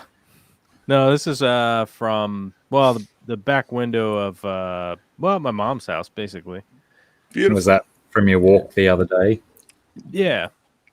Well, this tree right here, we went on a sleigh ride. Yeah, we were old school. We went on a wooden sleigh, horse-drawn sleigh. You know. You got horses? Not currently, no, but Okay. my mom's neighbor does. So we went on a horse-drawn sleigh ride. Beautiful. Yeah, I feel that's the sort of snow that I want to experience, not just a powdery mist in the air. This is their dog. One of their dogs taking a nap in the snow. G'day, Terry. How are you, mate? Just sleeping in the snow. Lovely. Having a chill time. Just a big old wolf-looking beast. That's quite gorgeous. That's what a Yeah, dog very should nice. look like. Oh yeah, healthy. Definitely a well-fed dog, that was for sure.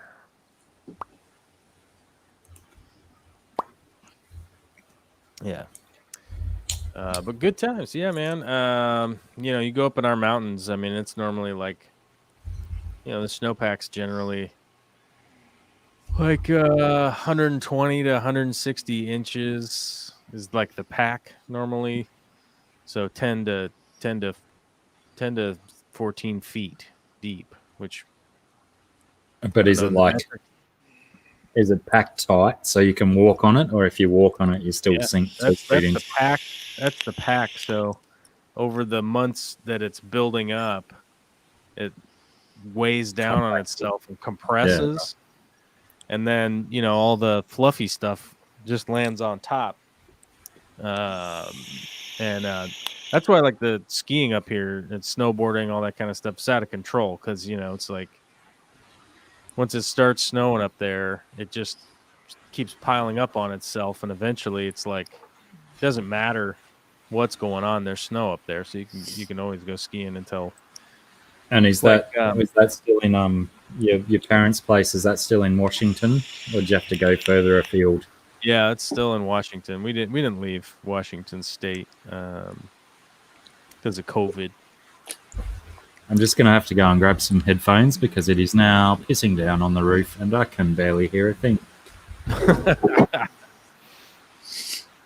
Yeah, so where I live in Washington State, which normally people go like, oh, Seattle. That's the easy landmark. Right. Seattle's the big city here. The state that I live in has basically every form of microclimate that exists in the world. That's pretty cool. That's what you want, a little bit of diversity. Well, yeah. So Washington State has rainforest. It has ocean estuary. It has wetlands. It has mountain ranges. It has glaciers. It has high plains desert. Wow. So, if you're looking for a climate, it's pretty much here, Except for jungle. Well, it's rainforest, which, pretty much it's there. counts as the jungle factor. Yeah. Does it have sclerophyll forests? Either dry or wet sclerophyll? Yeah, we have every type of forest, pretty much. Yeah. You want oak trees, you want birch trees, you want pine trees, you want evergreens, you want cedar, you want, you pretty much name a tree, it's here somewhere. Like madronas, like even the weird, slow-growing, tangly madronas, those are here. Beautiful. So being so diverse, is that the reason you reckon that Washington was the capital state? Well, Washington, D.C. is the capital state. That's on the other side of the country, which is fucking joking. I'm an idiot. Sorry. Which is 3,600 miles away from here. and what does D.C. stand for? There? District of Columbia. Right. Okay. Yeah. Is that right? So Washington, D.C. is on the East Coast. Yeah. Which it's easy to get those confused, like from somebody that's not from the States, because you're like Washington, and they always refer to Washington D.C. as Washington, and they go like, and it's like, oh, that's like the same thing, right? Yeah. Unfortunately, our first president was George Washington. Right. Just to throw a spanner in the works. Oh, there's just a bucket load of stuff named after George Washington, Thomas Jefferson, like every single state has a Washington County. Has a Jefferson County. It has they all have like a Lincoln County. So we're technically not that diverse when it comes to naming stuff. But Washington State is I think like when was Washington? So Washington State was added to the United States in 1889, but I'm not sure which state. That's so funny. I was going to say 1887. The I was just guessing, mind you. So 1889 is when Washington became a state, but I can't remember what where it is on the 50 states rank. As in 40 chronologically. so Washington State, where I live, is the 42nd out of the 50 states. So we were like near the end. Like we're manifest destiny. We were like, oh yeah, let's make that a state. Like way late. What was Everybody- it known before then, though? Was it multiple territories or something? It was a Washington territory before that. And I believe it became a state because of the railroad landing in Tacoma, but don't quote me on that because I might not be 100% accurate on that. But yeah, we're one of the late states because we're over here on the West Coast. So before that, it was natives. Hopefully that's obvious to most people at this juncture of the 21st century. The Americas displaced the natives, the Native Americans, the indigenous peoples. We displaced them. So, but we do, in a small form, we have a lot of reservations in Washington State still to this day, which are probably not as sufficient as they should be, but that's neither here nor there. Is there Indian casinos over in Washington? Yeah. Is that on the reservation? Yeah. You been to any of those, Clovis? Yeah. Oh yeah. Good fun. Is there every Thursday night? They're casinos. They don't really offer. They don't really offer like that much joy, realistically. I think. Like it's kind of fun to gamble for a little while. Yeah. It becomes tedious. I used to play poker. And which was normally in a casino of one form or another, or unsanctioned back room. And so, but I used to play in a fairly serious manner. Like, I gambled with this, when I went to play cards, I was playing poker. I wasn't like gambling. I was specifically playing the game of poker. So And hoping to come away with a fat pocket. Yeah, the goal is to get people's money, Yeah. And casinos rarely offer you to get that, the money from the one-armed bandit is like, you literally sit there and push a button or pull a lever and hope that you win something. Shit. So it's like that's not really that thing. But poker is a game of skill. If you're good at math and you're good at figuring out how people play and stuff like that, you can make money at it. I don't know what it's like now. It's been many years since I was really playing seriously, but I used to play about 15 years ago, something like that. I used to play quite a bit. It always did my head in with because we have slot machines, if you will. We call them poker machines down here, but they're very rarely associated with poker. Right. We have them in pubs and clubs all over the place, and it always did my head in when you'd go to the casino, one of the local casinos, with a bunch of mates, and all they'd want to do is go and sit at the poker machines. Rubbish, isn't it? Yeah. Yeah, you go to the casinos to go and roll some dice or play some roulette or take your chances on the chocolate wheel. Well, that's the thing. Like these days, like if I go to a casino, I'll take like $50 or $100, and I just go play roulette. It's so much funner if the roulette table's actually open to just play a live. I'm putting chips down. It's much more interactive. It's very easy to like keep track of like, well, I'm out of chips or I'm doing well. I might as well get out while I'm ahead, and it's a lot more fun. I really enjoy playing roulette, honestly, because it really is the specific game of chance, but you're kind of like actively playing it as opposed to just pushing a button on a machine and hoping that it tells you got more money. I've heard Especially, that Baccarat especially now, is- like the poker machines in the U.S. are like they're on crack, man. They're like million lights going off and Mm. matches 19 ways from this way and that way and the other way, and you're like, oh my god, I won! And yeah, turns it's out you bet. bamboozlement. Well, then it's like it turns out you bet $1.43, but you won 86 cents. You know, Yeah. and you're like, Shit. But the song and dance remains the same. yeah, Yeah. you're like, so, yeah, but then you're like, so I lost, and I'm not doing the math, but you're like, I lost 56 cents, but I won. Like what? I won with the song. I get the song. Hurrah! Like I don't know. This is ridiculous. But I do like playing the roulette. That actually is a lot of fun. And you lose fast or you win. Yeah. And it's kind of fun. It's fun to play. And I'm gonna- more often than not, most of the roulette's like not open in the U.S. Right. because only certain casinos can have it. I'm going to chuck an idea out there. I want to see an AC/DC themed poker machine. So when that already exists in America, you've already got Back in Black. Uh-huh. Oh fuck yeah, we need them in Australia because that poker machine music is just junk. But if it You was think actually, Akadaka doesn't have a poker machine in the U.S.? Oh, by the way, if you're interested in AC/DC,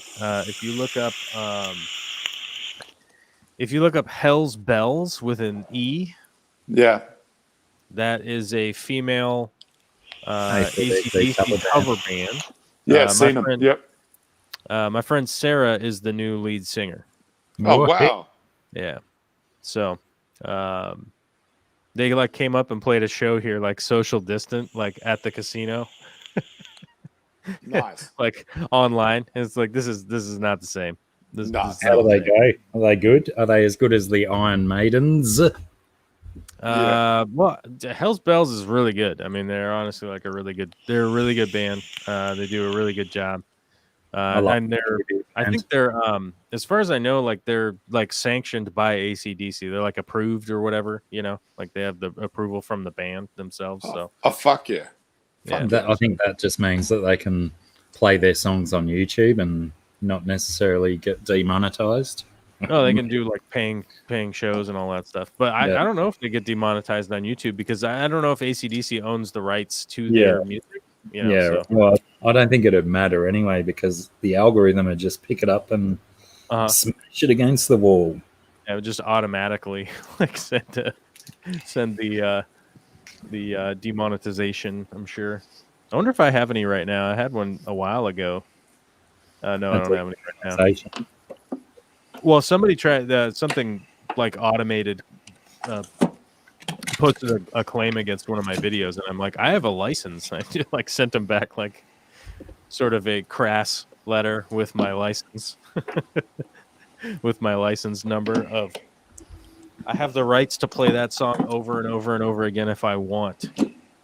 And they were like, very sorry, never mind. I'm going to go wrestle a crocodile real quick. I'll be right back. Do you like Guys, Iron Maiden covers? he's talking about his penis. Penis. Yes. What were you saying? Do you like Iron Maiden? I have a soft spot for Iron Maiden, but it's not a dislike, but I don't know that I actively listen to Maiden that much. Yeah. Specifically, I'm a metal fan for sure. Yeah. I do definitely get a lot more proggy nowadays. Being older, Mm-hmm. like I've kind of. Your tastes have advanced. Well, I mean, like a lot of the hair band ish, and not to say that Maiden is hair metal because they're not, but they were around during that genre with a lot of like heavy sustains and stuff like that, which is great. But I think these days I'm sort of into the bluesy proggy metal kind of stuff. You like Get Tool? I mean, I enjoy some Tool, but like I feel like there's a level of arrogance in their music that didn't used to be there, but it exists now. Yeah. I can't really put my finger on it, but it's a vibe. You know what I mean? Yeah. Does that make sense? That makes total sense. Yeah. And so, like, as much as I want to just like kind of so like older Tool, so you think of Undertow. like Undertow, like Sober, like that song, Mm. like that kind of stuff. You're like, man, that's ripping, like legit. And as much as I kind of want to like really get into the newer stuff, it just like I said, it had, to me, it feels like a level of arrogance that I can't sort of tap into. Yeah. Like if I listen to Iron Maiden, it's like this is a level of like honest, like this is what I'm about. It's And anthemic. like the older Tool stuff had that vibe. Like this is my thing, Yeah. and this is what I'm doing. Yeah. And to me, I think music really, like the stuff that comes across to me, whether it's hip hop or metal or punk rock or pop, classical, whatever. I think to me, like when it has that level of like emotional honesty to it, and I can't, it's like you can't really put your finger on it because it's just a matter of personal, what you're getting from it, what your personal emotional reaction is to hearing somebody's composition. Like if that level of honesty is really there, generally I'm into it. It could be like bluegrass hillbilly music, and if it feels right, it's like, man, that's good. I just know it's good. Like I know it's legitimate. But Speaking of bluegrass, do you like Pantera? yeah, I like hair metal Pantera, and then I like, to be honest, because it's just so hilarious. Like it's hilarious, and then they did a bunch of acid or something and just went, "Oh, we're gonna go hardcore." And Phil Really Anselmo hard. Phil Anselmo did nothing but all of the heroin in the world. I was just gonna say, yeah, I don't think it was acid. I think it was more in the arm. Yeah. Well, the rest of the band, Yeah. Dimebag and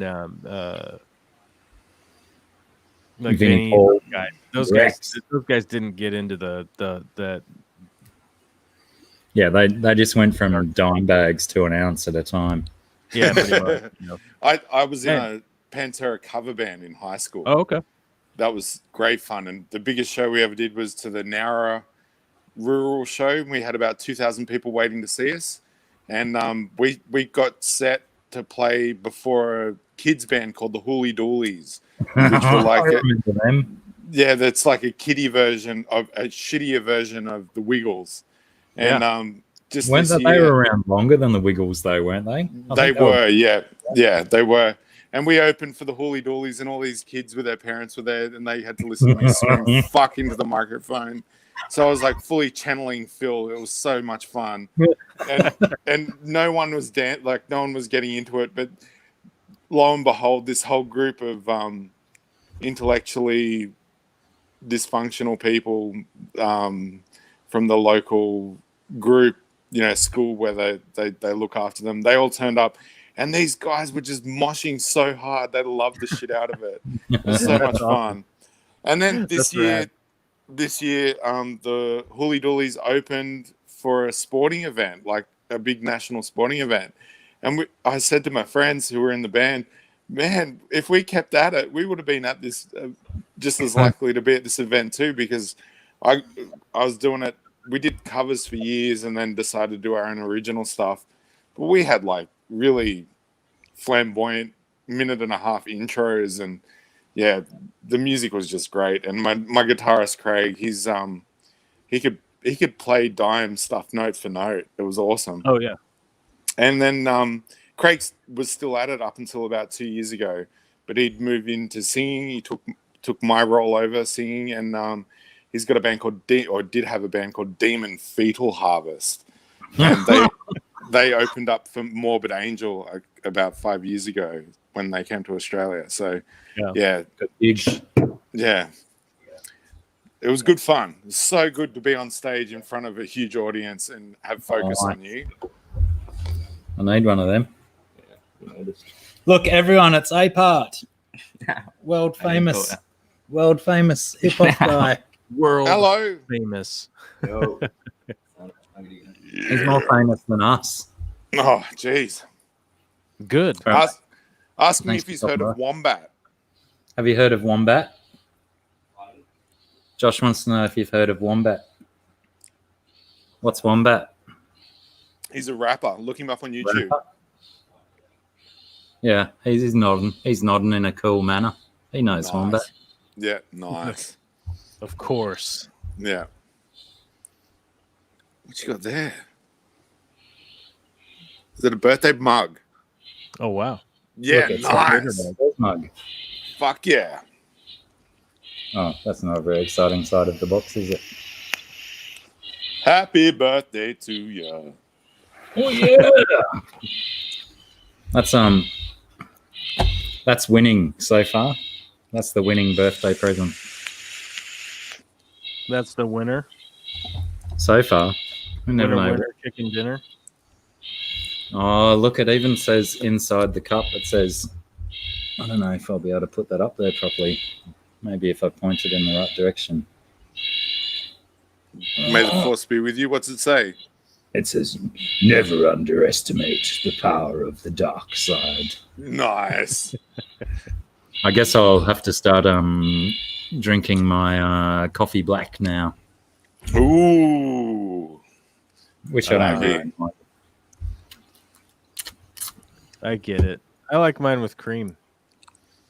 Yeah. Yeah, I put a drizzle of milk in mine, but I only have one coffee a day, and that's my dose of milk and coffee for the day. Just the one. That's it. Dragonlair's out of here. Thanks for hanging out, Dragonlair. See All you right, soon. buddy. It is my bedtime. I got to go. Nice talking to Righty. you, Covers. Good to see you. Stay good. I Fuck gotta, yeah, you too, man. I gotta sleep and work tomorrow. So We Hope might you have good to years. we might have to work out, like, over the next couple of days, something to watch, so we've got something to review for next episode. yeah, let's Something do it. to dish spoilers out. I think we're So- supposed to watch Wonder Woman. Have you watched Wonder Woman yet? The 84 one. Yeah, No. No, what's it? Where's it at?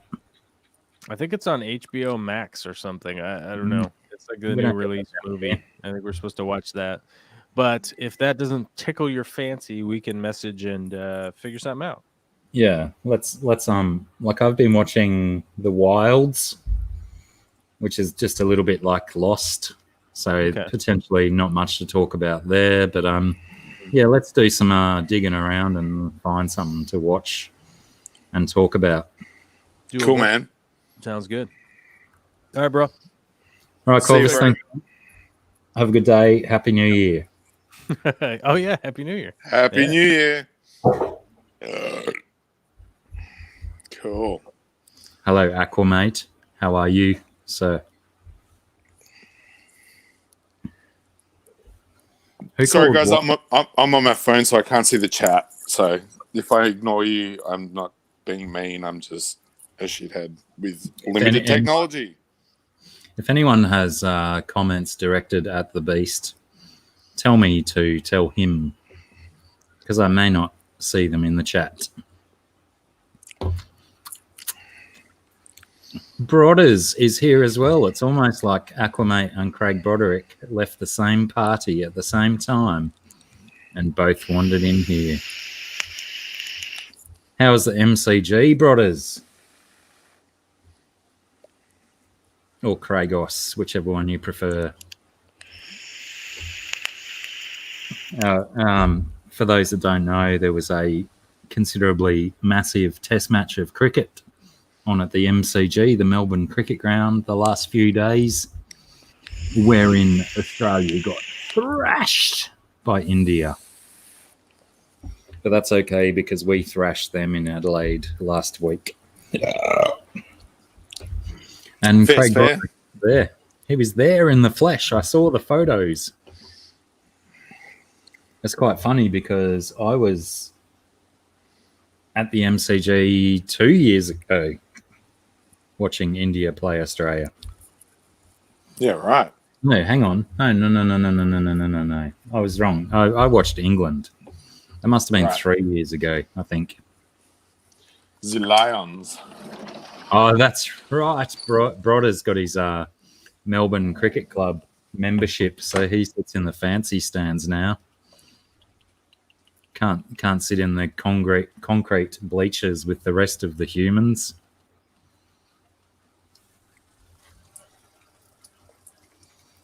Yeah, it was still good. It was good to see that India can beat Australia with a worse team than the one that they lost to Australia to. Yeah, that rain was pretty short-lived, wasn't it? Came Yeah. and went. Came All and gone. made everything soaked. Garden's And, nice and slushy. Yeah, the sun will come out now and we'll just get humid. Yeah, yeah. Oh, BJ Palmer. It's the only sport on the planet worth following, really. What, cricket? Yeah. Or table tennis. I like table tennis too. Man, you need the NHK TV. You got to watch the Grand Sumo highlights. That sport is fucking wild. So much honor and tradition involved with it. It's just ancient, and the fact they've kept it going, even though it's unhealthy as hell. My biggest, I really enjoy sumo, but my biggest problem with it is that it's too brief. It's like over, like that most of the time. Yeah, yeah. Like two bulls having a fight, and even though it's not mortal wounds, it's very, very apt and warlike in the fact that conflict happens and it finishes very quickly. And what you'd expect if two guys went at it with a sword, but the sumo guys, they, you know, if they lose, they live to fight another battle. So that's cool. Yeah. You can have your favorites and you can barrack for them, and just the way they throw the salt and they, you know, get their pay packet straight after they win, you know. Yeah, it's such a ritual-based sport, isn't it? It's beautiful. So beautiful. And it also makes me feel better about my body image too, seeing how big those guys are. I'm like, I'm nowhere near that. I'm not fat. I'm just big. I'm 114 kilos, 183 centimeters. You know, that's part of the weirdness too, isn't it? That they spend so much of their life getting to this massive size. Yeah. For a sport that, you know, they might have to put a minute and a half into. Yeah, per week. Yeah. They train quite hard. There's a lot of muscle under that fat, you know. I think that's the hidden factor, is that these guys really chunk up. Like, they're hugely built. BJ Palmer possibly has the best idea for sport ever. I would like to see sumo with swords as well. Oh, the fat cuts. Oh, that would be mad.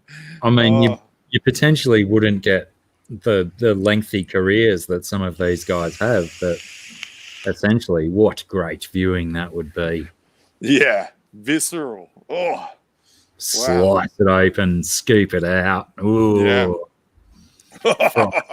Fry some onions up in there. Everywhere. Oh, man, that's a great idea.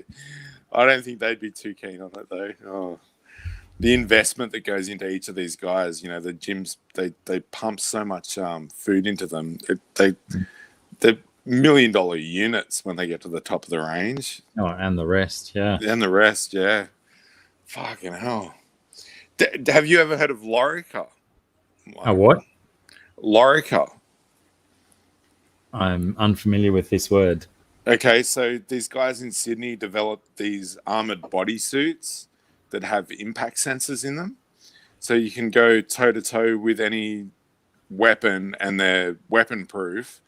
And you can choose your weapons, wear these suits, and there's like health bars like a video game. So if you sustain too much damage, you get, you know, you're out of the match. And you can just belt the shit out of each other wearing these armored suits that are high-tech materials with impact sensors, and get an accurate measure of how much damage someone's taken before they're taken out of the fight. That's a pretty cool concept. I like it.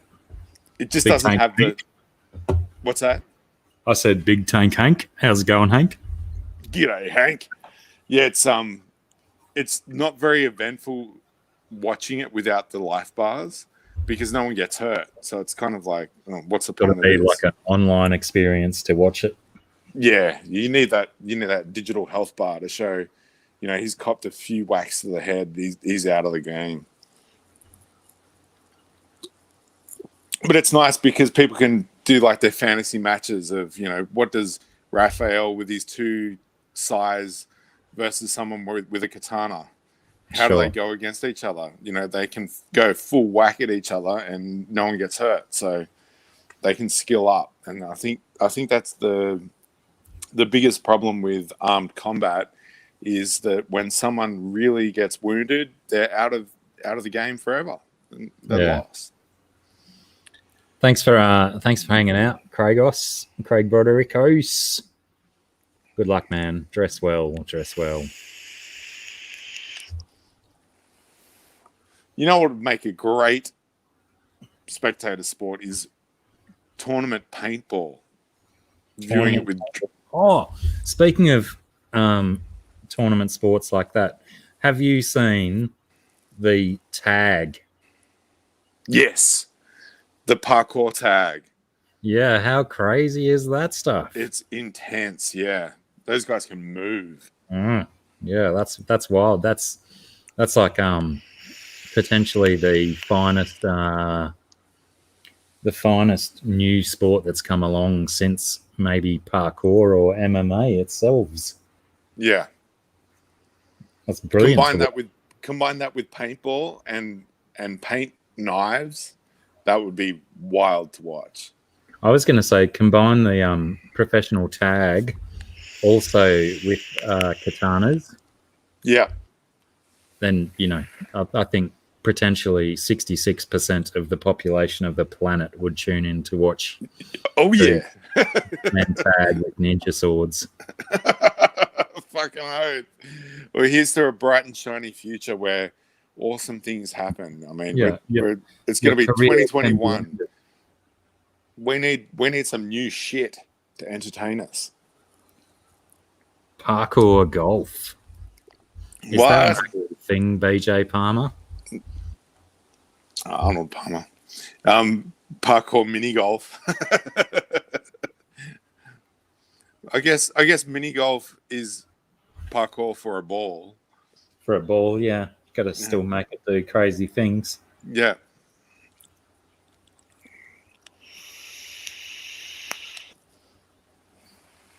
Whoa.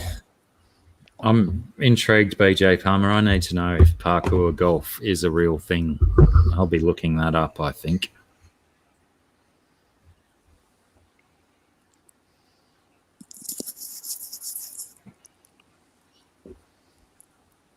Two hours later. Have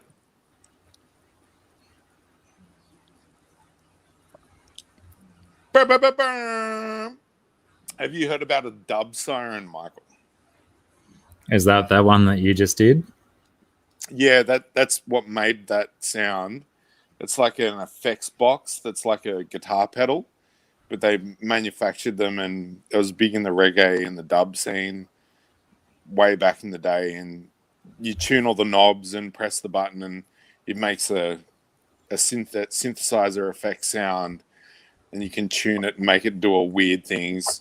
I've really got to get my hands on one to put with my DJ gear, just to have it fucking lined up in one of the channels and hit that button when a good track is coming on to just call the dancers to the floor and go fucking bah, bah, bah, bah. Yeah, they know what's going on. Some fire's gonna drop. You don't seem to see it in memes and stuff as much as it was the old air horn thing. The Major League Gaming guys did it to death. So yeah. They killed it for everyone. Yeah, they came a meme of a meme of a meme, and lost.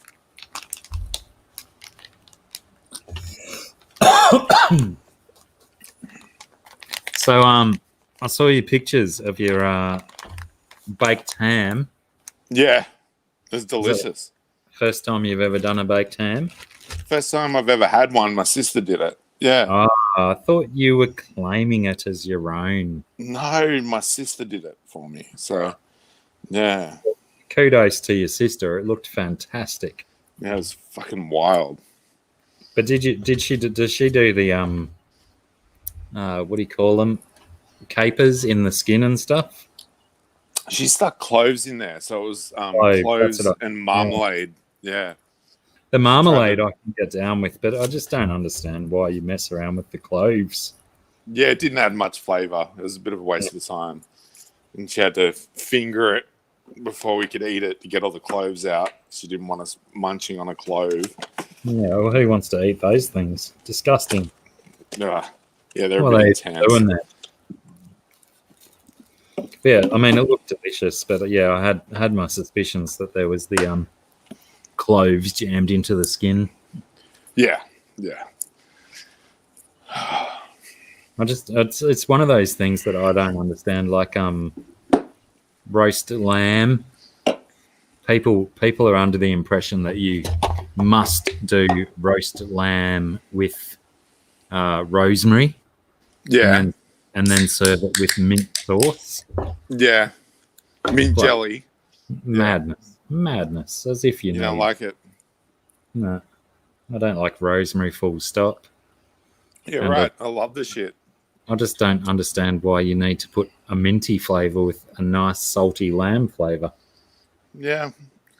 The sweetness goes well with it. My wife does this amazing Ottoman lamb. So we get a full lamb shoulder and cook it with the combination of yogurt, tomato, and lemon zest, and a little bit of chili, and slow cook the shit out of it and eat it with couscous with dates. And yeah, it's fucking magical. But that's like a real ancient fucking dish from the Turkish Empire, our war enemies.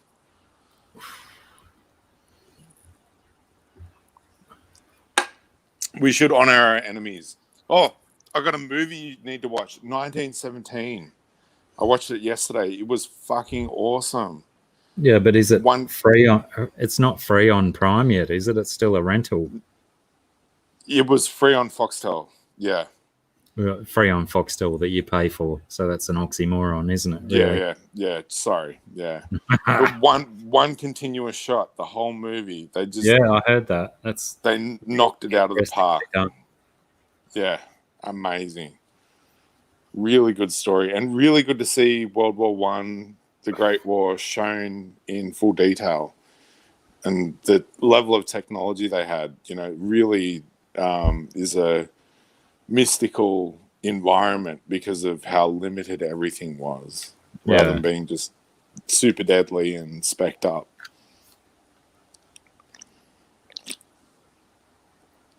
I'm trying to. I wanted to just put the gross one. Oh, smoking damages your gums and teeth. Oh yes. Yeah, just a ciggy for now, T-Bones. It's a little bit early still yet. It's not even 5 o'clock, mate. We're getting there. You sort yourself out? Oh, I'm currently sorted, yeah, but I just need... That was, if you're referring to my message last night. Yeah. It's primarily for future reference. Yeah, I created a group chat on FB for us, so you can get in contact with another person that lives in between us up on the hill. So we've got a triangle of minds. That group chat you created was only 3 people, was it? That's right. Yeah. Right. No, I just assumed that you were like maggot drunk or something last night, and you were just going nuts on your social medias and stuff.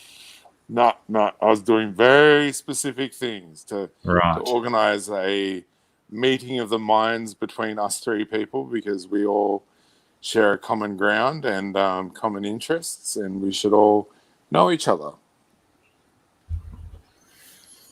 Yeah, I think I might have just got stung on the last one. Right. Was also, options. We all need options, ladies and gentlemen. Absolutely. Coming up to the end of this fantastic year and the tribulation that the year has presented us all, we all need options to move forward to the future. So keep your options open, ladies and gentlemen. The bright and shiny future is upon us. We are Bright entering the and age of shiny Aquarius.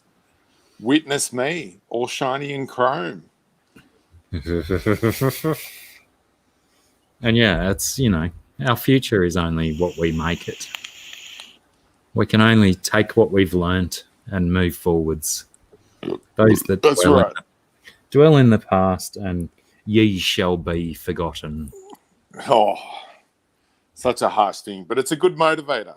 Get on your shit, do the right thing, make the world a better place. Make your world a better place. Enrich your environment. It's Start worth with it. your own world and then make everyone else's world a better place. Oh, yeah. Anyway, let's call this a day. Thanks for letting me be a part of it on your birthday. Thank you for being a part of it. Yeah, cheers, brother. Everyone else who said happy birthday and shit, thank you for your wishes. We only get one birthday a year, and probably next year I will not remember what number I'm up to as well. They just become a blur after a while. When you're as old as me, they just become a blur. Oh, I'm working up to your grey level. I don't think I hope to achieve such greyness. Oh no, this is Frosty just whiteness. this is just dye. I dye it like this. Oh yeah. Makes me look sanctimonious or something. Yes. Oh, But brilliant. really, I'm only 24. Yeah. We're only as old as we feel. Something like that. All right, so yeah, well, I think we'll pull up stumps here. Maybe. I think I closed all my windows. I was gonna say, you know, let's play a song to go out on. Why not? We'll take a quick vote. Do we want to go out on a song, or do we just want to piss off and go and do our own stuff? Vote now in the comments below. Like, subscribe, and all of that good stuff. Tell your friends. Share it with your nan. Maybe not your nan if she's you know, if your nan's on her deathbed, don't share my stuff with her. She probably doesn't want to see my kind of gear. I don't know. Yeah, let's play an old classic. I think I've switched off my sharing screen though, so I'll have to play that. Open that up as well. Click that button. Click that button. Oh shit! It's getting away from me. Pause that. Bring that back up. Ooh. And go over here and push play. Maybe.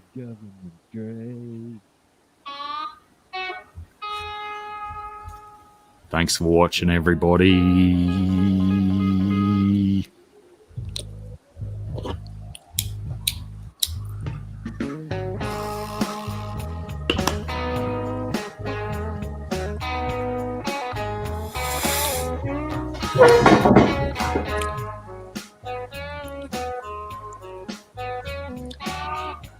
Thanks for putting up with my shenanigans, people.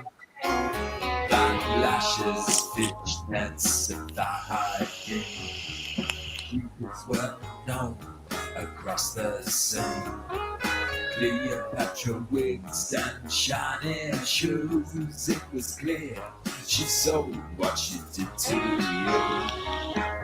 Street corner spotlight lights up the stage. What you look for alive. Walker in the spotlight each night, walking on the sharp edge of the night. Run for the money, walk for the drive, the best you've had.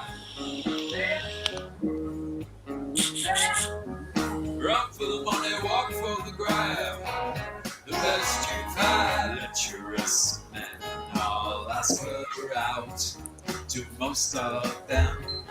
She says no. The pagent she sticks to most. A wealthy man is a generous host. Street corner spotlight, a delicate shade to enhance skin white. Street walker in the spotlight, flesh painted on, skin tight. Good, mate. I'm just in the middle of a YouTube live stream, but that's okay. I can talk to you. People can hear me talking to you. What are you up to? Run for the money, walk for the grind. The best you fly.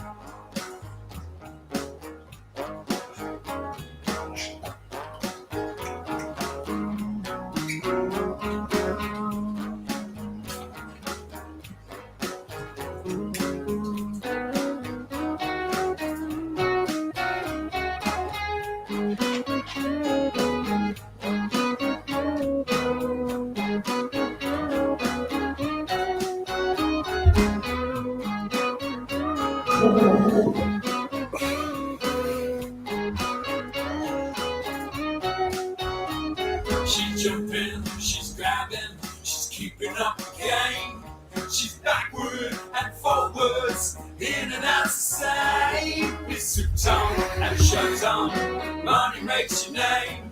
She's helpless, she's lifeless, but keeping up the game. She's jumping, she's grabbing, she's keeping up the game. She's backward and forwards, in and out the same. With suits on and shirts on, money makes your name. She's helpless, she's lifeless, but keeping up the game.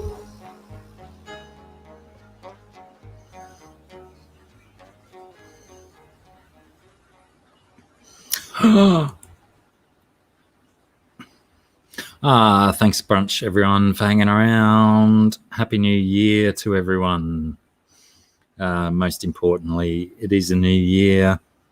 Fingers crossed, 2021 will be a wee bit different to this nonsense we've just experienced.